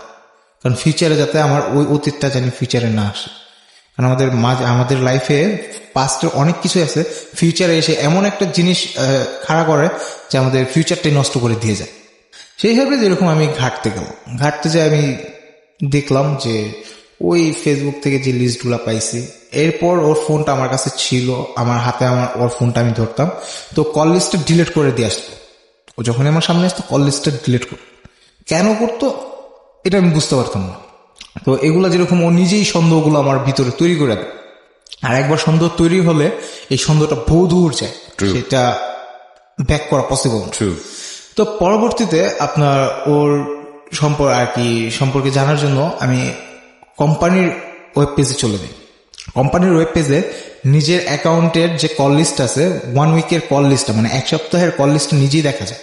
তো আমি ওর ফোনটা আমার হাতে রেখে আমার সেল ফোনটা দিয়ে আমি ওয়েব পেজে ঢুইকা আমি একটা কোড পাঠাই। তো আই টোকেন আসে, তো মোবাইলে আসছে আই টোকেনটা, আসছে পরে আমি আস্তে করে ওই মেসেজটা ডিলিট করে দিই যাতে ও বুঝতে না পারে। ও তো দেখছে যে আমি 2 হাতে 2 ফোন চালাইতেছি, তো বুঝতেও পারেনি যে আমি কি করতেছি। তখন আমি ঢুইকা আমি ওর 1 সপ্তাহের কল লিস্টটা দেখলাম, ঢুইকা আমি ওই একটা আইডি বানালাম ওর নাম্বারের উপরে ওয়েব পেজের। তো আইডি বানায় আমি ওইটা দিয়ে দেখতেছি যে ও 1 সপ্তাহে আমার সাথে কথা বলার পর কার সাথে কথা বলতেছে, কিভাবে বলতেছে, আর কি কত মিনিট বলতেছে, আমাকে কি বলে রাখতেছে আর ও কি করতেছে। তখন কিন্তু এইভাবে আমি ওর জিনিসগুলো দেখতে পারলাম। আর আজকে এই রেডিওর মাধ্যমে ও জানতে পারতেছে যে আমি কিভাবে ওর জিনিসগুলো আমি সংগ্রহ করছি, তথ্যগুলো। আর আমার তথ্যগুলো ও কেন ইগনোর করে যেতে পারেনি, সত্য ছিল। কারণ এখানে আপনার কল লিস্টটা কিন্তু ও ডিলিট করতে পারেনি, কোম্পানির ওয়েব পেজে ও ডিলিট করতে পারেনি, এটা ওর মেনে নিতে হয়েছে।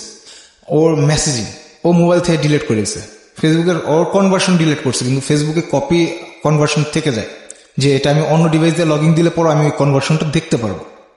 আর আমার আইডির পাসওয়ার্ডটা ওর কাছে ছিল, আমার আইডিটা টোটালি ওর কাছে ছিল, আমার ব্যাংকের এটিএম কার্ড ওর কাছে থাকতো, আমার সেলফোন ওর কাছে থাকতো। কল লিস্টগুলো দেখার পর আমি বুঝতে পারলাম যে ওর রিলেশন তো চলছে, আরো বিভিন্ন মানুষের সাথে কথা বলছে। তো এই বিষয়ে ওরে আমি আবার করলাম। তো ও কি করতো, আমি যখন ওরে নিয়ে এইসব নিয়ে আমি ওরে জিজ্ঞাসা শুরু করতাম, তখন ও ফ্যামিলি প্রেশার টান দিত যে ফ্যামিলির থেকে বিয়ে দিবে না, ফ্যামিলির থেকে বড় পুরো অশান্তি দিতেছে। আমি চাই, আমার আব্বুও চায় না, আমিও চাই না যে একটা মেয়ের কারণে তার আরেকটা মেয়ের সংসার ভেঙে যায়। আর এটা স্বাভাবিক, কেউই চায় না, আমিও চাই না যে একটা নতুন সম্পর্ক তৈরি হওয়ার জন্য পুরান সম্পর্কটা ভেঙে যায়।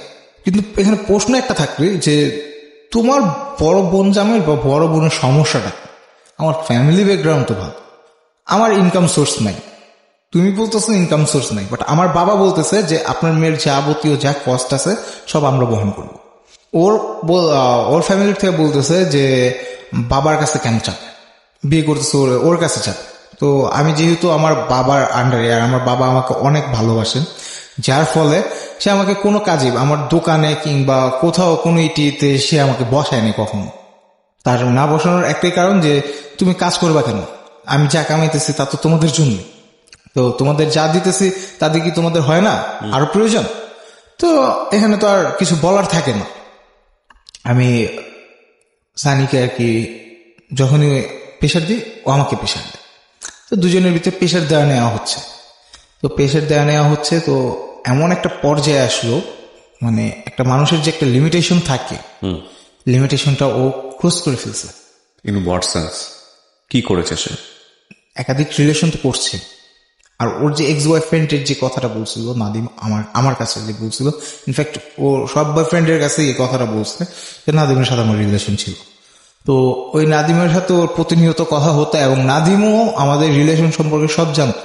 নাদিম আমাকে ফোন দেওয়া বলতো যে তুমি তো ওরে জোর করে ধরে রাখছো। আমি জোর করে ধরে রাখছি মানে? ও কিন্তু আমার কনফারেন্সে শুনতেছে নাদিম যে কথাগুলো বলতেছে। ওকে। তো নাদিম আমাকে বলতেছে যে ও তো আমার ফোন দিয়ে বলে। নাদিম কি এটা জানতো যে কনফারেন্সে আছে? না, নাদিম এটা জানতো না। আচ্ছা। তো নাদিম আমাকে বলে যে নাদিমের কাছে অনেকভাবে বিভিন্নভাবে সহযোগিতা চাইছে, কোন মেয়ে দিয়ে আমাকে ওর প্রতি যে আমি উইক, এই দুর্বলতাটা কাটানো যায় কিনা, এগুলো ও চাইছে, কিন্তু এগুলো কোনোভাবেই সম্ভব হয়নি। নাদিম ওকে হেল্প করেনি। কোরবানি ঈদ সামনে, তখন আমাদের রিলেশনের বয়স প্রায় 8 মাসের কাছাকাছি চলে আসছে। 3-4 দিন আগে আমি ওরে বলি যে তুমি যে আমার সাথে এরকম করতেছো, আমি আর চাপ নিতে পারতেছি না, আমি কিন্তু কোন একটা অ্যাক্সিডেন্ট করে ফেলবো, আমি তোমার ক্ষতি করবো না, আমি যতদিন বেঁচে আছি আমি তোমার ক্ষতি করবো না, আমার ধারে তোমার ক্ষতি হবে না, কিন্তু আমি আমার নিজেকেও কিন্তু আমি সুস্থতায় রাখবো না। কারণ আমি তখন মানসিকভাবে এমনভাবেই হয়ে গেছিলাম যে এক প্রকার বলা যায় যে মানসিক রোগী। কারণ ও রিলেশনশিপ ব্রেকআপ করতে চাইতো, আপনি যেভাবেই হোক সেটাকে ধরে রাখতেন। এত ফল্ট পাওয়ার পরেও আমি ওকে ধরে রাখতাম, কারণ আমি ওর প্রতি কেন জানি খুব ইন্টারেস্ট ছিলাম। এগুলো একটু খেয়াল করবেন, এটা খুব খুব খুব ইম্পর্টেন্ট। এবং রিলেশনশিপের ক্ষেত্রে এই জিনিসটা খুব হয়, এটা আবেগটি কাজ করে। রাইট। এবং এক পক্ষ যদি আরেক পক্ষকে ডিনাই করে, অপর পক্ষের আগ্রহ আরো বেশি বেড়ে যায়।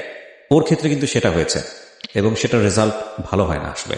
তো পরবর্তীতে আমি ওর সাথে এরকম ফোনে কথা বলার পর, ও আমাকে দুপুর দিকে আর কি আমরা কথা বলার পর ও আমাকে অনেক কিছু বলার পর আমি ফোনটা রেখে দিই। ওর সাথে স্বাভাবিকভাবে কথা বলে আমি ফোনটা রেখে দিয়ে আমি আমার বেডরুমে যাওয়ার পর সেখানে ছিল আপনার চাদর, আমি দড়ি টড়ি পাই না, তো পরে চাদরটাকে আমি সেলিং এর সাথে না করে, আমার ঘরের উপর আবার হুক আছে, মানে ওই যে আপনার দোলনা ঝুলানোর জন্য হুক আছে, তো ওই দোলনা ঝুলানোর জন্য যে হুকটা, ওটা ছাদের সাথে করা, মানে ডাইরেক্ট ঢালাই দেওয়া, লোহাটা বের করা উপরে ঢালাই দেওয়া। তো আমি ওইটার সাথে চাদরটা দেওয়ার পর আমার গলায় আমি লাগাই, আমি সাথে সাথে ঝুলে পড়ার পর আমার আম্মু, আমার ছোট ভাই। ঝুলে পড়ার পর আপনার ফিলটা কি হচ্ছিল সেটা আগে বলেন। আমার ফিলটা, শুধু আমি চোখটা বন্ধ করে রাখছিলাম, আমি চোখটা বন্ধ করে শুধু আমি কল্পনা এতটুকুই ভাবতেছিলাম যে আমি কেন এই ভুলগুলা করলাম, আমি ওর সাথে কেন রিলেশন করতে গেলাম, আর আমার ভিতরে কি এমন কমতি হয়ে গেল যার কারণে ও এরকম করতেছে। ঠিক আছে, আপনি কষ্ট পেয়ে কাজটা করতে যাচ্ছেন, বাট আপনার কষ্টের বিষয়টা আমি জানতে চাচ্ছিলাম যে আপনি যখন এই জিনিসটা আপনার গলায় হয়ে গেল, আপনার শারীরিক কষ্ট কিরকম হচ্ছিল? আমার শারীরিক কষ্ট বলতে আমার তখন ধ্যান ধারণা ওখানেই ছিল, তখন আমার গলার ভিতরে আর কি যখন ছিল, তখন আমি শ্বাস নিঃশ্বাসটা নিতে পারতেছিলাম না, আস্তে আস্তে বন্ধ হয়ে যেতেছিল। তো আমি ওই যখন ঝুলতেছিলাম, তো ঝুলার পাশে আমার ওই ঝুলতে আর কি ওয়ার্ড্রোব ছিল, ওয়ার্ড্রোবের সাথে আমি একটা বাড়ি খাই। তখন আমার অলরেডি সেন্সটা আমার ডাউন হয়ে গেছে, তো আমার আর কিছু, তো আমার মা, আমার ছোট ভাই, ওরা যেরকম চিল্লাচিল্লি করা, আমার চাচা, ছোট চাচি আমাদের পাশের বাড়ি তাদের, তারপর ভাড়াটিয়া, এরা সবাই যেরকম জড়ো হইয়া, এলাকার মানুষজন জড়ো হইয়া দরজা ভেঙে আমার ওখান থেকে আর কি আর ওই ইটা কেটে ফেলা যেরকম আমাকে ওখান থেকে উদ্ধার করে। ওকে। তো যখন উদ্ধার করে তখন আমার তখন সেন্স ছিল না, তখন কি কি হয়েছে তা আমি জানিও না আর বলতে পারবো না। কারণ আমি যতটুকু শুনছি ততটুকু, যে লাস্টের কথাটুকু আমি বলি, যে যতটুকু শুনছি সেখানে যে আমার আব্বু সানির আব্বুকে ফোন দিয়ে বকাবকি করতেছে যে আমার ছেলের যদি কিছু হয় আমি কিন্তু আপনার গোষ্ঠীরে ছাড়বো না, আমি পুরো গোষ্ঠীরে আমি দেখে ছাড়বো। তো এইসব যেরকম আমার আব্বু বলতেছে, আমার ফ্যামিলি থেকে করতেছে, তো ওরাও শক যে আমি এই কাজটা করে ফেললাম, বুঝতে পারে না যে আমি এরকম এত বড় কিছু একটা স্টেপ আপনি নেবেন। হ্যাঁ, ওরা তখন নেহারের বাসায় ছিল, সানি তখন নেহারের বাসায়, সানি নেহারের বাসায় লুডো খেলতেছিল। নেহারের আম্মু, নেহারের বড় ভাই আর সানি, এরা চারজন লুডো খেলতেছিল। তো পরবর্তীতে কি হয়, ওই আমার ছোট চাচি সানিকে বকাবকি করতেছিল।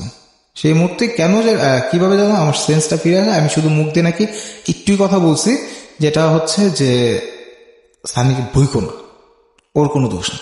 ওকে। সম্পূর্ণ ব্লেমটা আমার উপরে নিস, আমি ওর উপর ব্লেমটা দিইনি। এরপরে আমাদের যে ঘটনাটা ঘটে সেটা হচ্ছে আমি সেই রাত্রি ওর বাসায় যাই।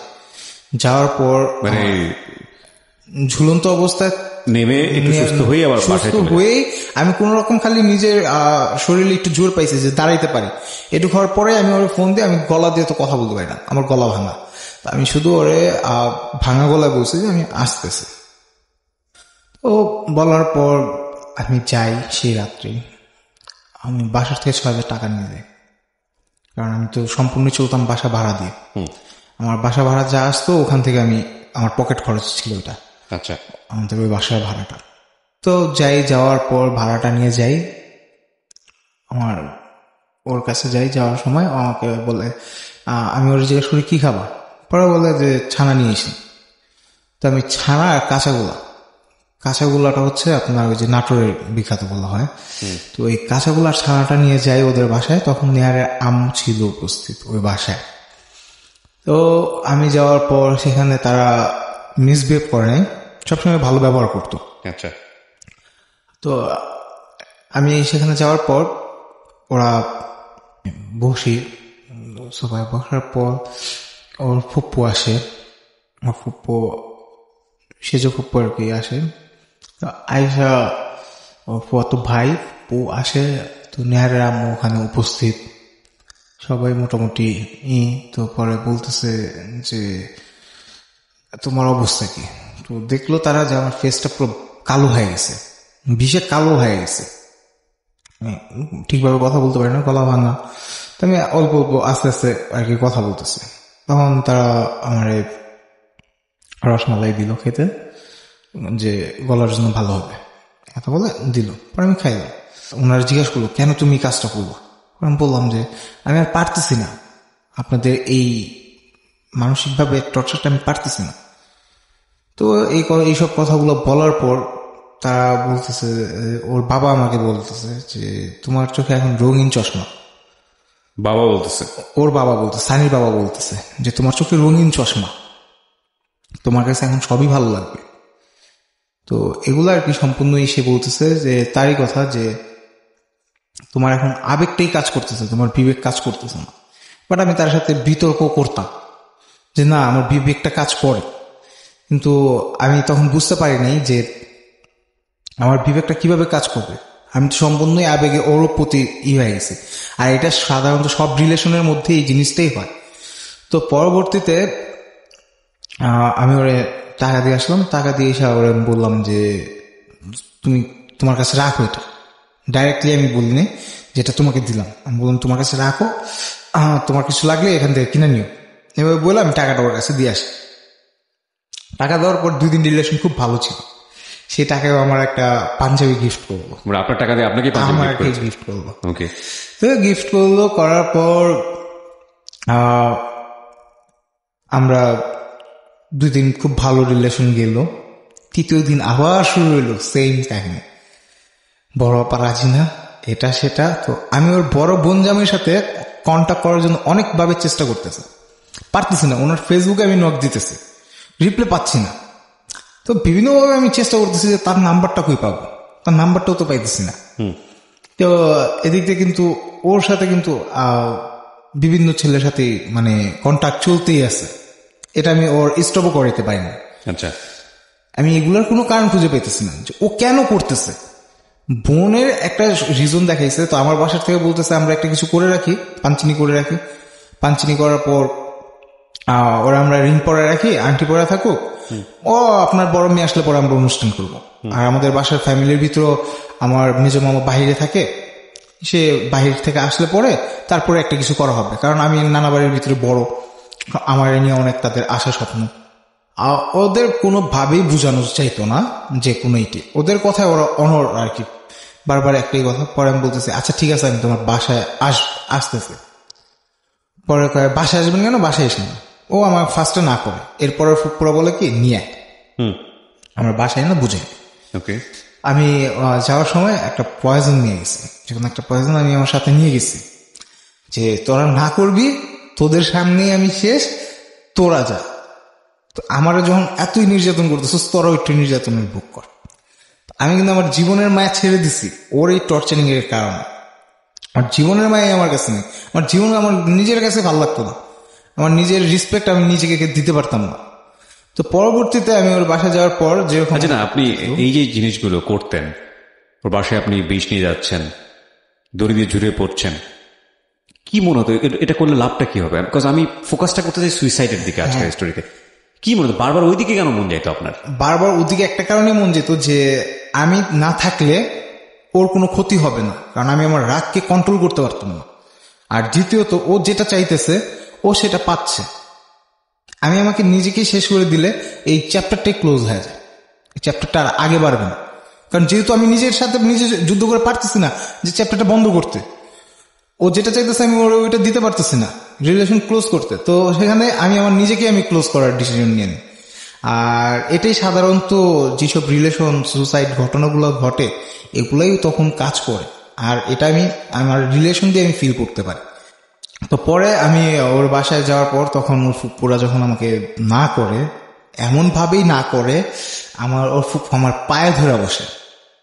ওর ফুপ্পু একটা এত সিনিয়র পার্সন, ওনার ছেলে আমার চেয়ে অনেক বড়, ওনার নাতি করে আছে, আমার পায়ে ধরে বসে যে বাবা তুমি ওরে বাদ দিয়ে তুমি অন্য মেয়ে পছন্দ করো, তুমি ওরে বাদ দিয়ে অন্য মেয়ে পছন্দ করো, আমরা তোমার ভালো মেয়ে দেখে বিয়ে করাই দিই। আমি আমার তো বিয়ের প্রয়োজন নেই, আমার তো অন্য মেয়েরও দরকার নাই, আমি ভালোবাসি ওরে, আমার ভালোবাসার মানুষের দেব, আমি ভালোবাসি ওরে, আমার ওরে দেব। পরবর্তীতে আমার যখন আর কি বলা হলো যে তুমি ওরে ছাইড়া দাও, তখন আমি তাদের মানে পায়েটায় ধরতেছে, তখন বললাম যে আচ্ছা ঠিক আছে আমার একটু সময় দেন না, আমি একটু নিজে নিজে ভাবি।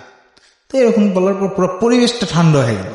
পুরো পরিবেশটা ঠান্ডা করার পর আমি পয়জনটা বের করে মুখে আর কি নিয়ে নিছি, সবার সামনে? হ্যাঁ সবার সামনে নিয়ে নিছি। তোর ফুপ্পু টুপ্পু তো আমার পাশাপাশি সবাই বসা ছিল, তারা কি করছে অল্প একটু মুখে যাওয়ার পরপরই যেরকম আমার হাতটা থাপা দিয়ে ধরে ফেলছে। তো ধৈরা ফেলার পর সাথে সাথে মনে করেন আমার মুখে ইটি করলো, তো সেখানে অল্প একটু আর কি বাসার মধ্যে সিনক্রেট হয় না এগুলো নিয়ে চিল্লাচিল্লি এগুলা বাসার ভিতরে পুরো সিনক্রেটটা এলাকার গলির পোলাপেন সবাই জানতো। ওরে বাবা!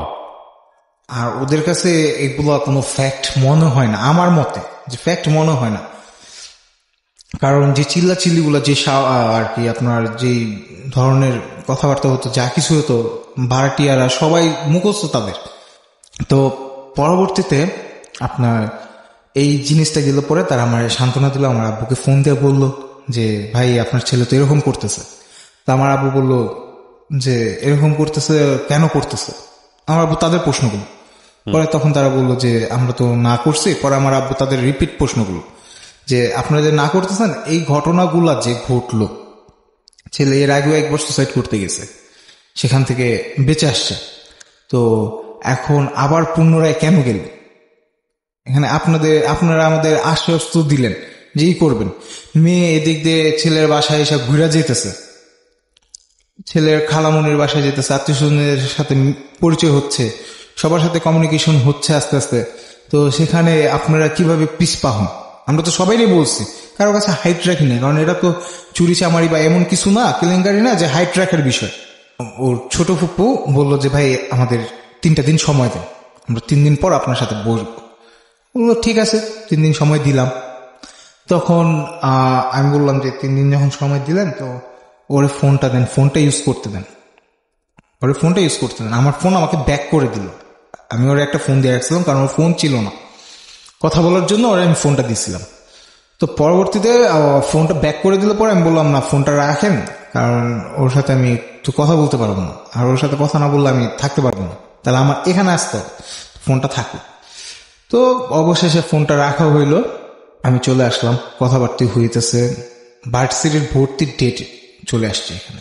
আপনি এরকম চাপ দেওয়ার পরে মেয়েটা আবার থাকতো আপনার পাশে? হ্যাঁ, আমি এরকম চাপ দিলে পরে ও কি করতো, ও আমার সাপোর্ট দিত, মানে আপনার পাশে থাকতো। ও আমার পাশে। এটা আরেকটা বড় ভুল, মানে আপনি যদি সিদ্ধান্ত, অবশ্য এক ধরনের ব্ল্যাকমেইলও এটা, যে আপনি বারবার বাসার মধ্যে গিয়ে সুইসাইড করার চেষ্টা করবো, পুরো ফ্যামিলি তো থ্রেটেন, পুরো ফ্যামিলি তো ভয়ের মধ্যে। কোনো জিডিমিডি করেনি আপনার এগেনস্টে? না, ওরা কোনো জিটি টিটি করে নাই, কারণ এখানে কিছু ঘটনা ছিল যে ওরা জিটি করতে গেলে এখানে ওদেরই ফল্ট ছিল, আর আমার কাছে এগুলোর সম্পূর্ণ এভিডেন্স গুলো আছে। আমার ভুলগুলো আমি এখানে স্বীকার করতে আসছি এই কারণে যে আমি বাধ্য ছিলাম এগুলা করার জন্য। আর এরকম জিনিসগুলো হয় প্রতিনিয়তই, আমরা খবরে বা বিভিন্ন মাধ্যমে জানতে পারি যে ওখানে একটা ঘটনা হয়েছে, তো পুরো ঘটনার বিস্তারিত ঘটনাটা কি ছিল এটা কি জানতে পারি না। আমার ঘটনাটা এখানে উপস্থাপন করা শুধু একমাত্র এটুকের জন্যই যে ভবিষ্যৎ প্রজন্মটা, তারপর আপনার যারা শুনছে তারা যেন এই অভিভাবক কাজগুলো না করে, এটা সচেতন হয়। রাইট। এর জন্য আমি নিজে আইসা আমার নিজের গল্পটা আমি বলতেছি, আমার নিজের জীবনের ঘটে যাওয়া ঘটনাগুলো। তো ভার্সিটিতে ভর্তি হবে ন্যাশনালে, বিভিন্ন ভার্সিটির বড় ভাই টোড়া ভাইয়ের কথা এটু করতেছে। তো আমি একজনের কথা বললাম যে আমার পড়াইছে, সে জগন্নাথ থেকে পড়ালেখা করে পাশ করছে, তার কথা বললাম। পরে তার একটা ভালো একটা পরিচিতি আছে, তো পরে কয় ঠিক আছে তাহলে তার সাথে কন্ট্যাক্ট করাই না। আমি বললাম যে বাদ দাও না, ওর সাথে কি কন্ট্যাক্ট করবো, ওই প্রেশার দিলাম না যে ওর সাথে কন্ট্যাক্ট করবে, দিলাম নাম্বার, কন্ট্যাক্ট করলো। ওনার সাথে কন্ট্যাক্ট করার পর ওরা ডেট ফিক্সড করলো যে দেখা করবে। আমার ফোন দিয়ে বললো যে দেখা করবে, 10,000 টাকা কন্ট্যাক্ট হলো ভার্সিটিতে অ্যাডমিশনের জন্য। তো 10,000 টাকা কন্ট্যাক্ট হলো। কন্ট্যাক্ট হওয়ার পর ও 10,000 টাকা নিয়ে আসছে, আসার পর 5,000 টাকা দিল। 5,000 টাকা দিয়ে 5,000 টাকা হলো কাজ হওয়ার পরে 50% পেমেন্ট দিল। এর বড় ভাইকে নিয়ে ও চলে গেল, আমি আমার বাসার দিকে এসে। তো এই ঘটনাটা হওয়ার পর তখন আমি নতুন একটা জব অ্যাপ্লাই করি। আমি ওখানে যেও সেট হইতে পারছি। জব হলো আপনার? হ্যাঁ, প্রিন্ট মিডিয়াতে আমার একটা জব হলো। তো আমি ওখানে আমার নিজেকে সেট করতে পারতেছি না। তো পরবর্তীতে ও একবারে আর কি এটা জানুয়ারির দিকে ও আমার বাসায় আসে, ব্রেকআপের জন্য। বাসায় আসে পরে আমার ফ্যামিলি ওরে চাপ দিয়ে ধরছে যে তুমি এবার যখন আসছো তো এইটা আজকেই সব শেষ হয়ে যাবে। তো এই ঘটনাটা হওয়ার পর আমার ওর ফ্যামিলির কন্ট্যাক্ট করে যে মেয়ে তো আমাদের বাসায় আসছে, তো বলার পর আপনারা এসে আপনাদের মেয়ে বুঝে নিয়ে যান আর এই জিনিসটা এখানেই শেষ করে দেন, আপনারা আমাদের অনেক নির্যাতন করছেন। তো এর জন্য পরবর্তীতে একটা স্ট্যাম্প করা হয় যে তুমি ব্রেকআপ চাও। মেয়েকে জিজ্ঞাসা করা হয়েছে, স্থানীয় লোকজন সবাই ছিল, ওখানকার বাসিন্দা বাড়িওয়ালা যারা তারা ছিল, তো তারা সবাই জিজ্ঞাসা করলো যে তুমি কি চাও। যদি বলো বিয়ে করবো আমরা এখন বিয়ে করাই দিব, আর যদি বলো যে না সম্পর্ক শেষ। মেয়েটা কেন আপনাদের বাড়িতে আসে? আমাদের বাড়িতে আসছিল ওর সার্টিফিকেটের জন্য আসছিল, কিন্তু অলরেডি আমার ব্যাগ চুরি হয়ে গেছিল। আমার ক্যামেরা, আমার ওয়ানেট, তারপর আমার আইডি কার্ড, এগুলো সবকিছু চুরি হয়ে গেছিল। এর জন্য আমি ওয়ারি থানায় একটা জিডিও করছি। তো এগুলো জানে যে আমার ব্যাগ চুরি হয়ে গেছে নামাজ পড়ার সময় মসজিদ থেকে। তো ও জানে যে আমার ওখানে আমার নিজের সার্টিফিকেটও চুরি, আমার নিজের সার্টিফিকেট ছিল মেইন কপি, কিন্তু বিশ্বাস করতেছিল না। না, ও বিশ্বাস করতেছিল না, ও এটা জানতো। জানার পর ও ভাবছে যে আমার বাসার ভিতরেই ছিল ওর ফাইলটা। তো ওর ফাইলটা আমার ব্যাগের ভিতরেই ছিল। তো এটা নিতে সে আসছিল, এটা নিতে সে খোঁজ করতে আসছিল, এটা নিতেই সে এবং আপনাকে সন্দেহ করছে যে আপনি জিনিসটা আটকায় রাখছেন। হ্যাঁ, এই জিনিসটাই, এটা নিয়ে পরবর্তীতে সিন ক্রিয়েট হয়েছে। তারপর আপনার ফ্যামিলি বলেছে যে ঠিক আছে তুমি যদি ব্রেকআপ চাও তাহলে ফাইনাল একটা সমাধান দাও। তাও ফ্যামিলি উভয় পক্ষ উপস্থিত থাকার পরে, মানে ওর ফ্যামিলির লোকজন আসে আমার বাসায়। আসার পর তারা বৈশা ডিসিশন নেয়। তারা কয়েকবার আমাদের ছাদে যায়, তারা বলে যে আমরা পার্সোনাল কথা বলবো। তারা পার্সোনাল কথা বলতে যায়, তারা ডিসিশন নেয়, মেয়েকে জিজ্ঞাসা করে যে তুমি কি চাও। তো মেয়ে বলছে যে ব্রেকআপ। আপনারা যা বলবেন তাই তো, ব্রেকআপ ঠিক আছে। নিচে আসার পর তখন আমার ফ্যামিলি বলে যে আপনারা আমাদের স্ট্যাম্প লিখিত হবে। আমার ফ্যামিলির থেকে প্রপোজালটা দেয় যে ছেলে যে কোনো মুহূর্তে একটা অ্যাক্সিডেন্ট করবে, আমরা চাই না আপনারা বিপদে পড়েন, এখানেই সম্পর্ক শেষ। তো এটা একটা লিখিত ভাবে থাকুক, লিখিত ইসে। তো ওখানে লিখিতভাবে থাকার ভিতরে ওর কিছু কথা উল্লেখ ছিল যে স্ট্যাম্পের ভিতরে এই বিষয়টা নিয়ে, মানে এই প্রেমের সম্পর্কটা নিয়ে আমরা আইনত ব্যবস্থায় যাব না। এটা দুজনের সম্মতি ছিল, আইনত ব্যবস্থায় আমরা কখনোই যাব না এই বিষয়টা নিয়ে। তো আমরা যাইও নাই, কারণ আমাদের কাছে ওরা আমাদেরকে প্রতারণা করছে। আপনার ফ্যামিলি অফার করলো কেন স্ট্যাম্পটা? আমার ফ্যামিলি অফার করছে ওই যে আমি যে কোনো টাইমে একটা অ্যাক্সিডেন্ট করতে পারি। তো এটা তো ওদের লাভ হয়েছে। এটা তো ওদের লাভের জন্য, আমার ফ্যামিলি টোটালি ওদেরকেই সাপোর্ট দিয়ে গেছে। আপনার সাইন নেওয়া হলো, ফ্যামিলির মেম্বারদের সাইন নেওয়া হলো, যে স্ট্যাম্প আমি দেখেছি। হ্যাঁ, ওর সাইন ছিল। হ্যাঁ, সবার সাইন নেওয়া হলো। তারিখে ঘটলো স্ট্যাম্পের ঘটনাটা? এটা ঘটছে হলো আপনার জানুয়ারির 14 তারিখ 2017 সালে। 2017 সালে। তারপরে কি হলো? তারপরে কি হলো যে আমাদের তো ব্রেকআপ হয়ে গেল, আমাদের আর যোগাযোগ করার প্রয়োজন নেই। তো আমি ওর সাথে কন্ট্যাক্ট করি না, আমি নেহারের সাথে ফেসবুকে মেসেজ করি। তো নেহারের আইডি আবার ও চালায়, এটা আমি জানি না। তো আমাকে হঠাৎ 2 দিন পরে লিখছে কল। আমি কল দিলাম, কল দেওয়ার পর কি, তো আমি কিন্তু মনে মনে খুব খুশি যে ও আমার কাছে আবার ব্যাক করছে এই স্ট্যাম্প লেখার পরেও। স্ট্যাম্প লেখার পরেও। তো আমাকে তখন ও বিস্তারিত ঘটনাই খুলে বলল যে তখন ওর সাথে সোহেল নামে এক ছেলের সাথে সম্পর্ক ছিল, ভর্তি হওয়ার বিষয়ে যে 10,000 টাকা ছিল, সেই 10,000 টাকাও সোহেলের থেকে নেওয়া, এবং সোহেল ওরে ব্ল্যাকমেল করতেছে এখন যে তুমি যদি আমার কাছে বিয়ে না বসো তাহলে আমি তোমাকে ব্ল্যাক ম্যাজিক করবো, বান, এই আবি যাবি জাদু টোনা এইসবের কথা বলতেছে, এইসব ব্ল্যাকমেল করতেছে। তখন ও আমাকে এগুলো বলল 22শে ফেব্রুয়ারি, এটাকেই কেন্দ্র করে যে ছুটি 21শে ফেব্রুয়ারি, তো 22শে ফেব্রুয়ারি আমরা বিয়ে করবো। আমরা কাজী অফিস গেলাম মিরপুর 11-তে। 2 জন? হ্যাঁ, 2 জন। আমার সাথে আমার দোকানের স্টাফ ছিল, আর ওর সাথে ওর বান্ধবী ছিল। আমরা মিরপুর গেলাম, ওখানে যে যেরকম বিয়ে করব। তো কাগজপত্রের কিছু ত্রুটি ছিল, যার কারণে তাৎক্ষণিক ওখানে আর কি বিয়েটা করা পসিবল হয়। কিন্তু কাজী বলছিল যে আপনারা কালকে আসেন, কালকে আসলে বিয়েটা করি। তো বললো যে না, এখন যখন হয়েছে তো আমরা পরবর্তীতে করি। তো এই কথা বলার পর আমাদের বিয়েটা পোস্টপেন্ডিং হয়ে গেল। আর এতে কিন্তু ও আমার সাথে মনে করেন খুব ক্লোজলি সম্পর্ক হয়ে গেল, এবং আমি ওর প্রতি ফুল ট্রাস্টে চলে আসলাম। তো ট্রাস্টে চলে আসার পর আমাকে কিছু কথা বলে যে আমাদের যে ওই যে স্ট্যাম্পটা হয়েছিল তখন কি করা হয়েছিল, ওর ফুপু কি করছিল। ওর ফুপু নট ইম্পর্টেন্ট আমার জন্য, আমি কনফিউশনের জায়গাতে আসতে চাই। আপনার সঙ্গে কি মেয়েটা সম্পর্ক আছে না শেষ হয়ে গেছে? আমার সাথে সম্পর্কটা শেষ হয়ে গেছে। ফাইন, কিভাবে শেষ হয়েছে সেই জায়গাটাও আমি যেতে চাই না। আপস এন্ড ডাউন ছিল। বিয়ে আপনি করেছেন পরবর্তীতে? না, আমরা করেননি, এবং আমি মনে করি এটা আল্লাহ আপনাকে হেল্প করেছে, directly help. somehow you save yourself। এর জন্য আমি খুবই আল্লাহর কাছে লাখ লাখ শুকর, এবং সেটা ওই সাইড থেকেও, বোথ সাইড থেকেও। আমি যেটা বুঝি, both side is an emotional fool game হয়েছে, আর কিচ্ছু হয় নাই। কিন্তু এক্সট্রিমলি কত বড় ক্ষতি হতে পারতো সেটা আমি একটু চিন্তা করে দেখেন। 3-3বার আপনি সুইসাইডের অ্যাটেম্প্ট করেছেন, কতটা ক্রেজি ছিলেন, ওই ফ্যামিলি কতটা টেনশনে ছিল যে ছেলেটা যদি কোনো কিছু করে ফেলে কতটা বিপদে হবে। এবং ইভেন আপনার ফ্যামিলি পর্যন্ত টেনশন ছিল ওদি ফ্যামিলির জন্য, মানে আপনার ক্রেজিনেসের কারণে, এবং ওই ফ্যামিলিকে সেভ করার জন্য স্ট্যাম্প পর্যন্ত করে। সো এই যে বিষয়গুলো দেখেন, এর চেয়েও ভয়াবহ ঘটনা কিন্তু এই ক্রেজিনেস থেকে আসে। বিশেষ করে টিনেজের এই যে প্রেম বা এই যে লাভ, ওয়ান সাইডেড হোক বা বোথ সাইডেড হোক, যেটাই আমরা করি না কেন, একটু হিসেবি হওয়াটা বোধহয় প্রয়োজন। আমি আমার কথা বলবো না, ও আজকে এখানে বলতে এসছে এবং বলেছে আমরা গল্পের একেবারে শেষ দিকে। আপনি কি বলতে চান? আপনি যে 1-1.5 বছরের যে এক্সপেরিয়েন্সটা, আপনার তো একসময় মনে হচ্ছে ওকে ছাড়া আপনি বাঁচবেন না, এবং যে কারণে আপনি বারবার সুইসাইড করতে গেছেন। এখন আপনি দিব্যি বেঁচে আছেন, আপনি কাজকর্ম করছেন, এবং আপনি একটু শুকর করেছেন যে আপনি ওকে বিয়ে করেননি। তো সময় সবকিছু হিল করে ফেলে। আপনার ক্ষেত্রে আমি বলবো যে খুব দ্রুতই হিল হয়েছে। জানুয়ারিতে, এই বছরের জানুয়ারিতে ঘটেছে, কারো 2-3 বছর লাগে রিকভার করতে, আপনি এত দ্রুত রিকভার করেছেন। আপনি কি ওই সময় দাঁড়ায় চিন্তা করতে পারতেন যে আজকের এই অনুষ্ঠানে এসে আপনি খুব ঠান্ডা মাথায় এই গল্পটা বলে মানুষকে অ্যাডভাইস করতে পারবেন যাতে করে এই ভুলটা না করে? আপনি কি ওই সময় চিন্তা করতে পারতেন যখন চিন্তাই করতে পারতেন? চিন্তাই করতে পারতাম। আমি যদি ওই পজিশনে থাকতাম তো এখানে আসার কখনোই আমার মাথায় থিঙ্ক আসতো না। আমি এটাই বলি, যারা আজকে ওই পজিশনে আছেন তারা জানেন না ভবিষ্যৎটা কতটা সুন্দর হতে পারে, ভবিষ্যৎটা কতটা শান্তিপূর্ণ হতে পারে। শুধু বিশ্বাস করতে হবে, হাল ছাড়া যাবে না। আপনি কি বলতে চান? আমি এটুকুই বলতে চাই যে আমরা যারা আছি অভিভাবক, লিসেনার যারা আছি, তারা কেউ যারা আনম্যারিড আছে তারা ভবিষ্যতে অভিভাবক হব।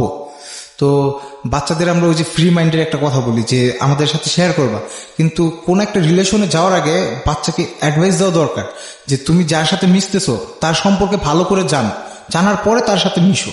রাইট, কারণ ডিরেক্টলি ভাবে প্রস্তাব নিয়ে যাওয়া, ফ্যামিলিগতভাবে জড়ানো, এটা উচিত না। এটা উচিত না। আর ওর ক্ষেত্রে যেটা, ও এখন বর্তমানে আমি যে এই পর্যন্ত আসছি, ওর সাথে ব্রেকআপ হয়েছে আমার এপ্রিলের 6 তারিখ ওর বার্থডে রাতে ওর সাথে ব্রেকআপ হয়েছে ছোট্ট একটা কথা নিয়ে। তো হয়েছে পরে ব্রেকআপ তো ব্রেকআপ, আমি আর ওর করিনি। তারপর আবেগ যখন আমার মাঝে কাজ করতো তখন ওকে মেসেজ করতাম, ফোন করতাম যে রিলেশনটা আবার হোক, এরকম আমি অনেক করছি। এর জন্য আমি ওর কাছে ক্ষমা হচ্ছে যে যা করছি তোমার বিরক্ত করছি, তারপর আমি শেষ। ওর কাছে কয়েকবার আমি ক্ষমা চাইছি। আমরা আসলে কোনো ফ্যামিলিকেও এখানে অ্যাকিউজ করবো না। ও যার কথা এখানে বলেছে বা যাদের কথা বলেছে, কোনো ফ্যামিলির প্রতি আমাদের ধরেন কোনো ধরনের আঙুল তোলার কোনো বিষয় নাই, কাউকে এখানে অভিযুক্ত করছি না। আমরা শুধু সিচুয়েশনটাকে বোঝানোর চেষ্টা করছি। কারো এখানে দুর্নাম হচ্ছে না, সুনামও হচ্ছে না, সেটা আমরা আমাদের অনুষ্ঠানের প্রথমেই বলে নিয়েছি। আমরা বলছি যে এই সময় ছেলেমেয়েরা এইসব কাজ করে এবং এতে করে ফ্যামিলি অনেক সময় ইনভলভ না হয়ে কোনো উপায় থাকে না, কিন্তু এটার পরিণতি ভালো হয় না। ধরুন হয়তো গেস্ট নাও হতে পারতো, হয়তো ছেলেটা শেষ পর্যন্ত সুইসাইড করেই ফেলতো, কিংবা মেয়েটার দিক থেকে হয়তো মেয়েটা এরকম ভাবে কন্টিনিউয়াসলি যদি ওর কথা যদি সত্যি হয়ে থাকে, এরকম ভাবে যদি আপস অ্যান্ড ডাউনের মধ্য দিয়ে যায়, কোনো ডিসিশন নিতে না পারে, তাহলে হয়তো ক্যারিয়ারের জন্য সেটা ভালো কিছু হবে না। এবং ওই মেয়েটাকে যদি আমরা এখানে পেতাম, সে হয়তো 1000টা কমপ্লেইন সে তানভীরের এগেনস্টে দিতে পারতো, যে কারণে সে রিলেশনশিপে থাকেনি।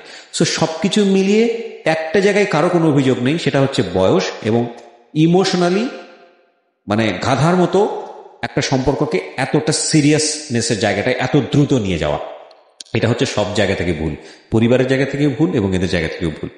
যে কোনো জিনিসই খুব ভালো যদি সেটার মধ্যে এক্সট্রিমনেস যদি না চলে আসে। ক্রেজিনেস লাইফটাকে কিল করে দেয়। ক্রেজিনেস যদি ভালোর জন্য হয়, ক্রেজিনেস যদি ক্যারিয়ারের জন্য হয়, ক্রেজিনেস যদি মানুষকে সেভ করার জন্য হয়, হিউম্যানিটির জন্য হয়, সেটা অ্যাপ্রিসিয়েটেড হয়। কিন্তু ক্রেজিনেস বাকি অন্য সব জিনিসের জন্যই ভয়ানক বিপদ নিয়ে আসতে পারে, সেটা আমাদের সবারই মনে রাখা উচিত। তাই আমি আরজে কিডি আবারও ফিরবো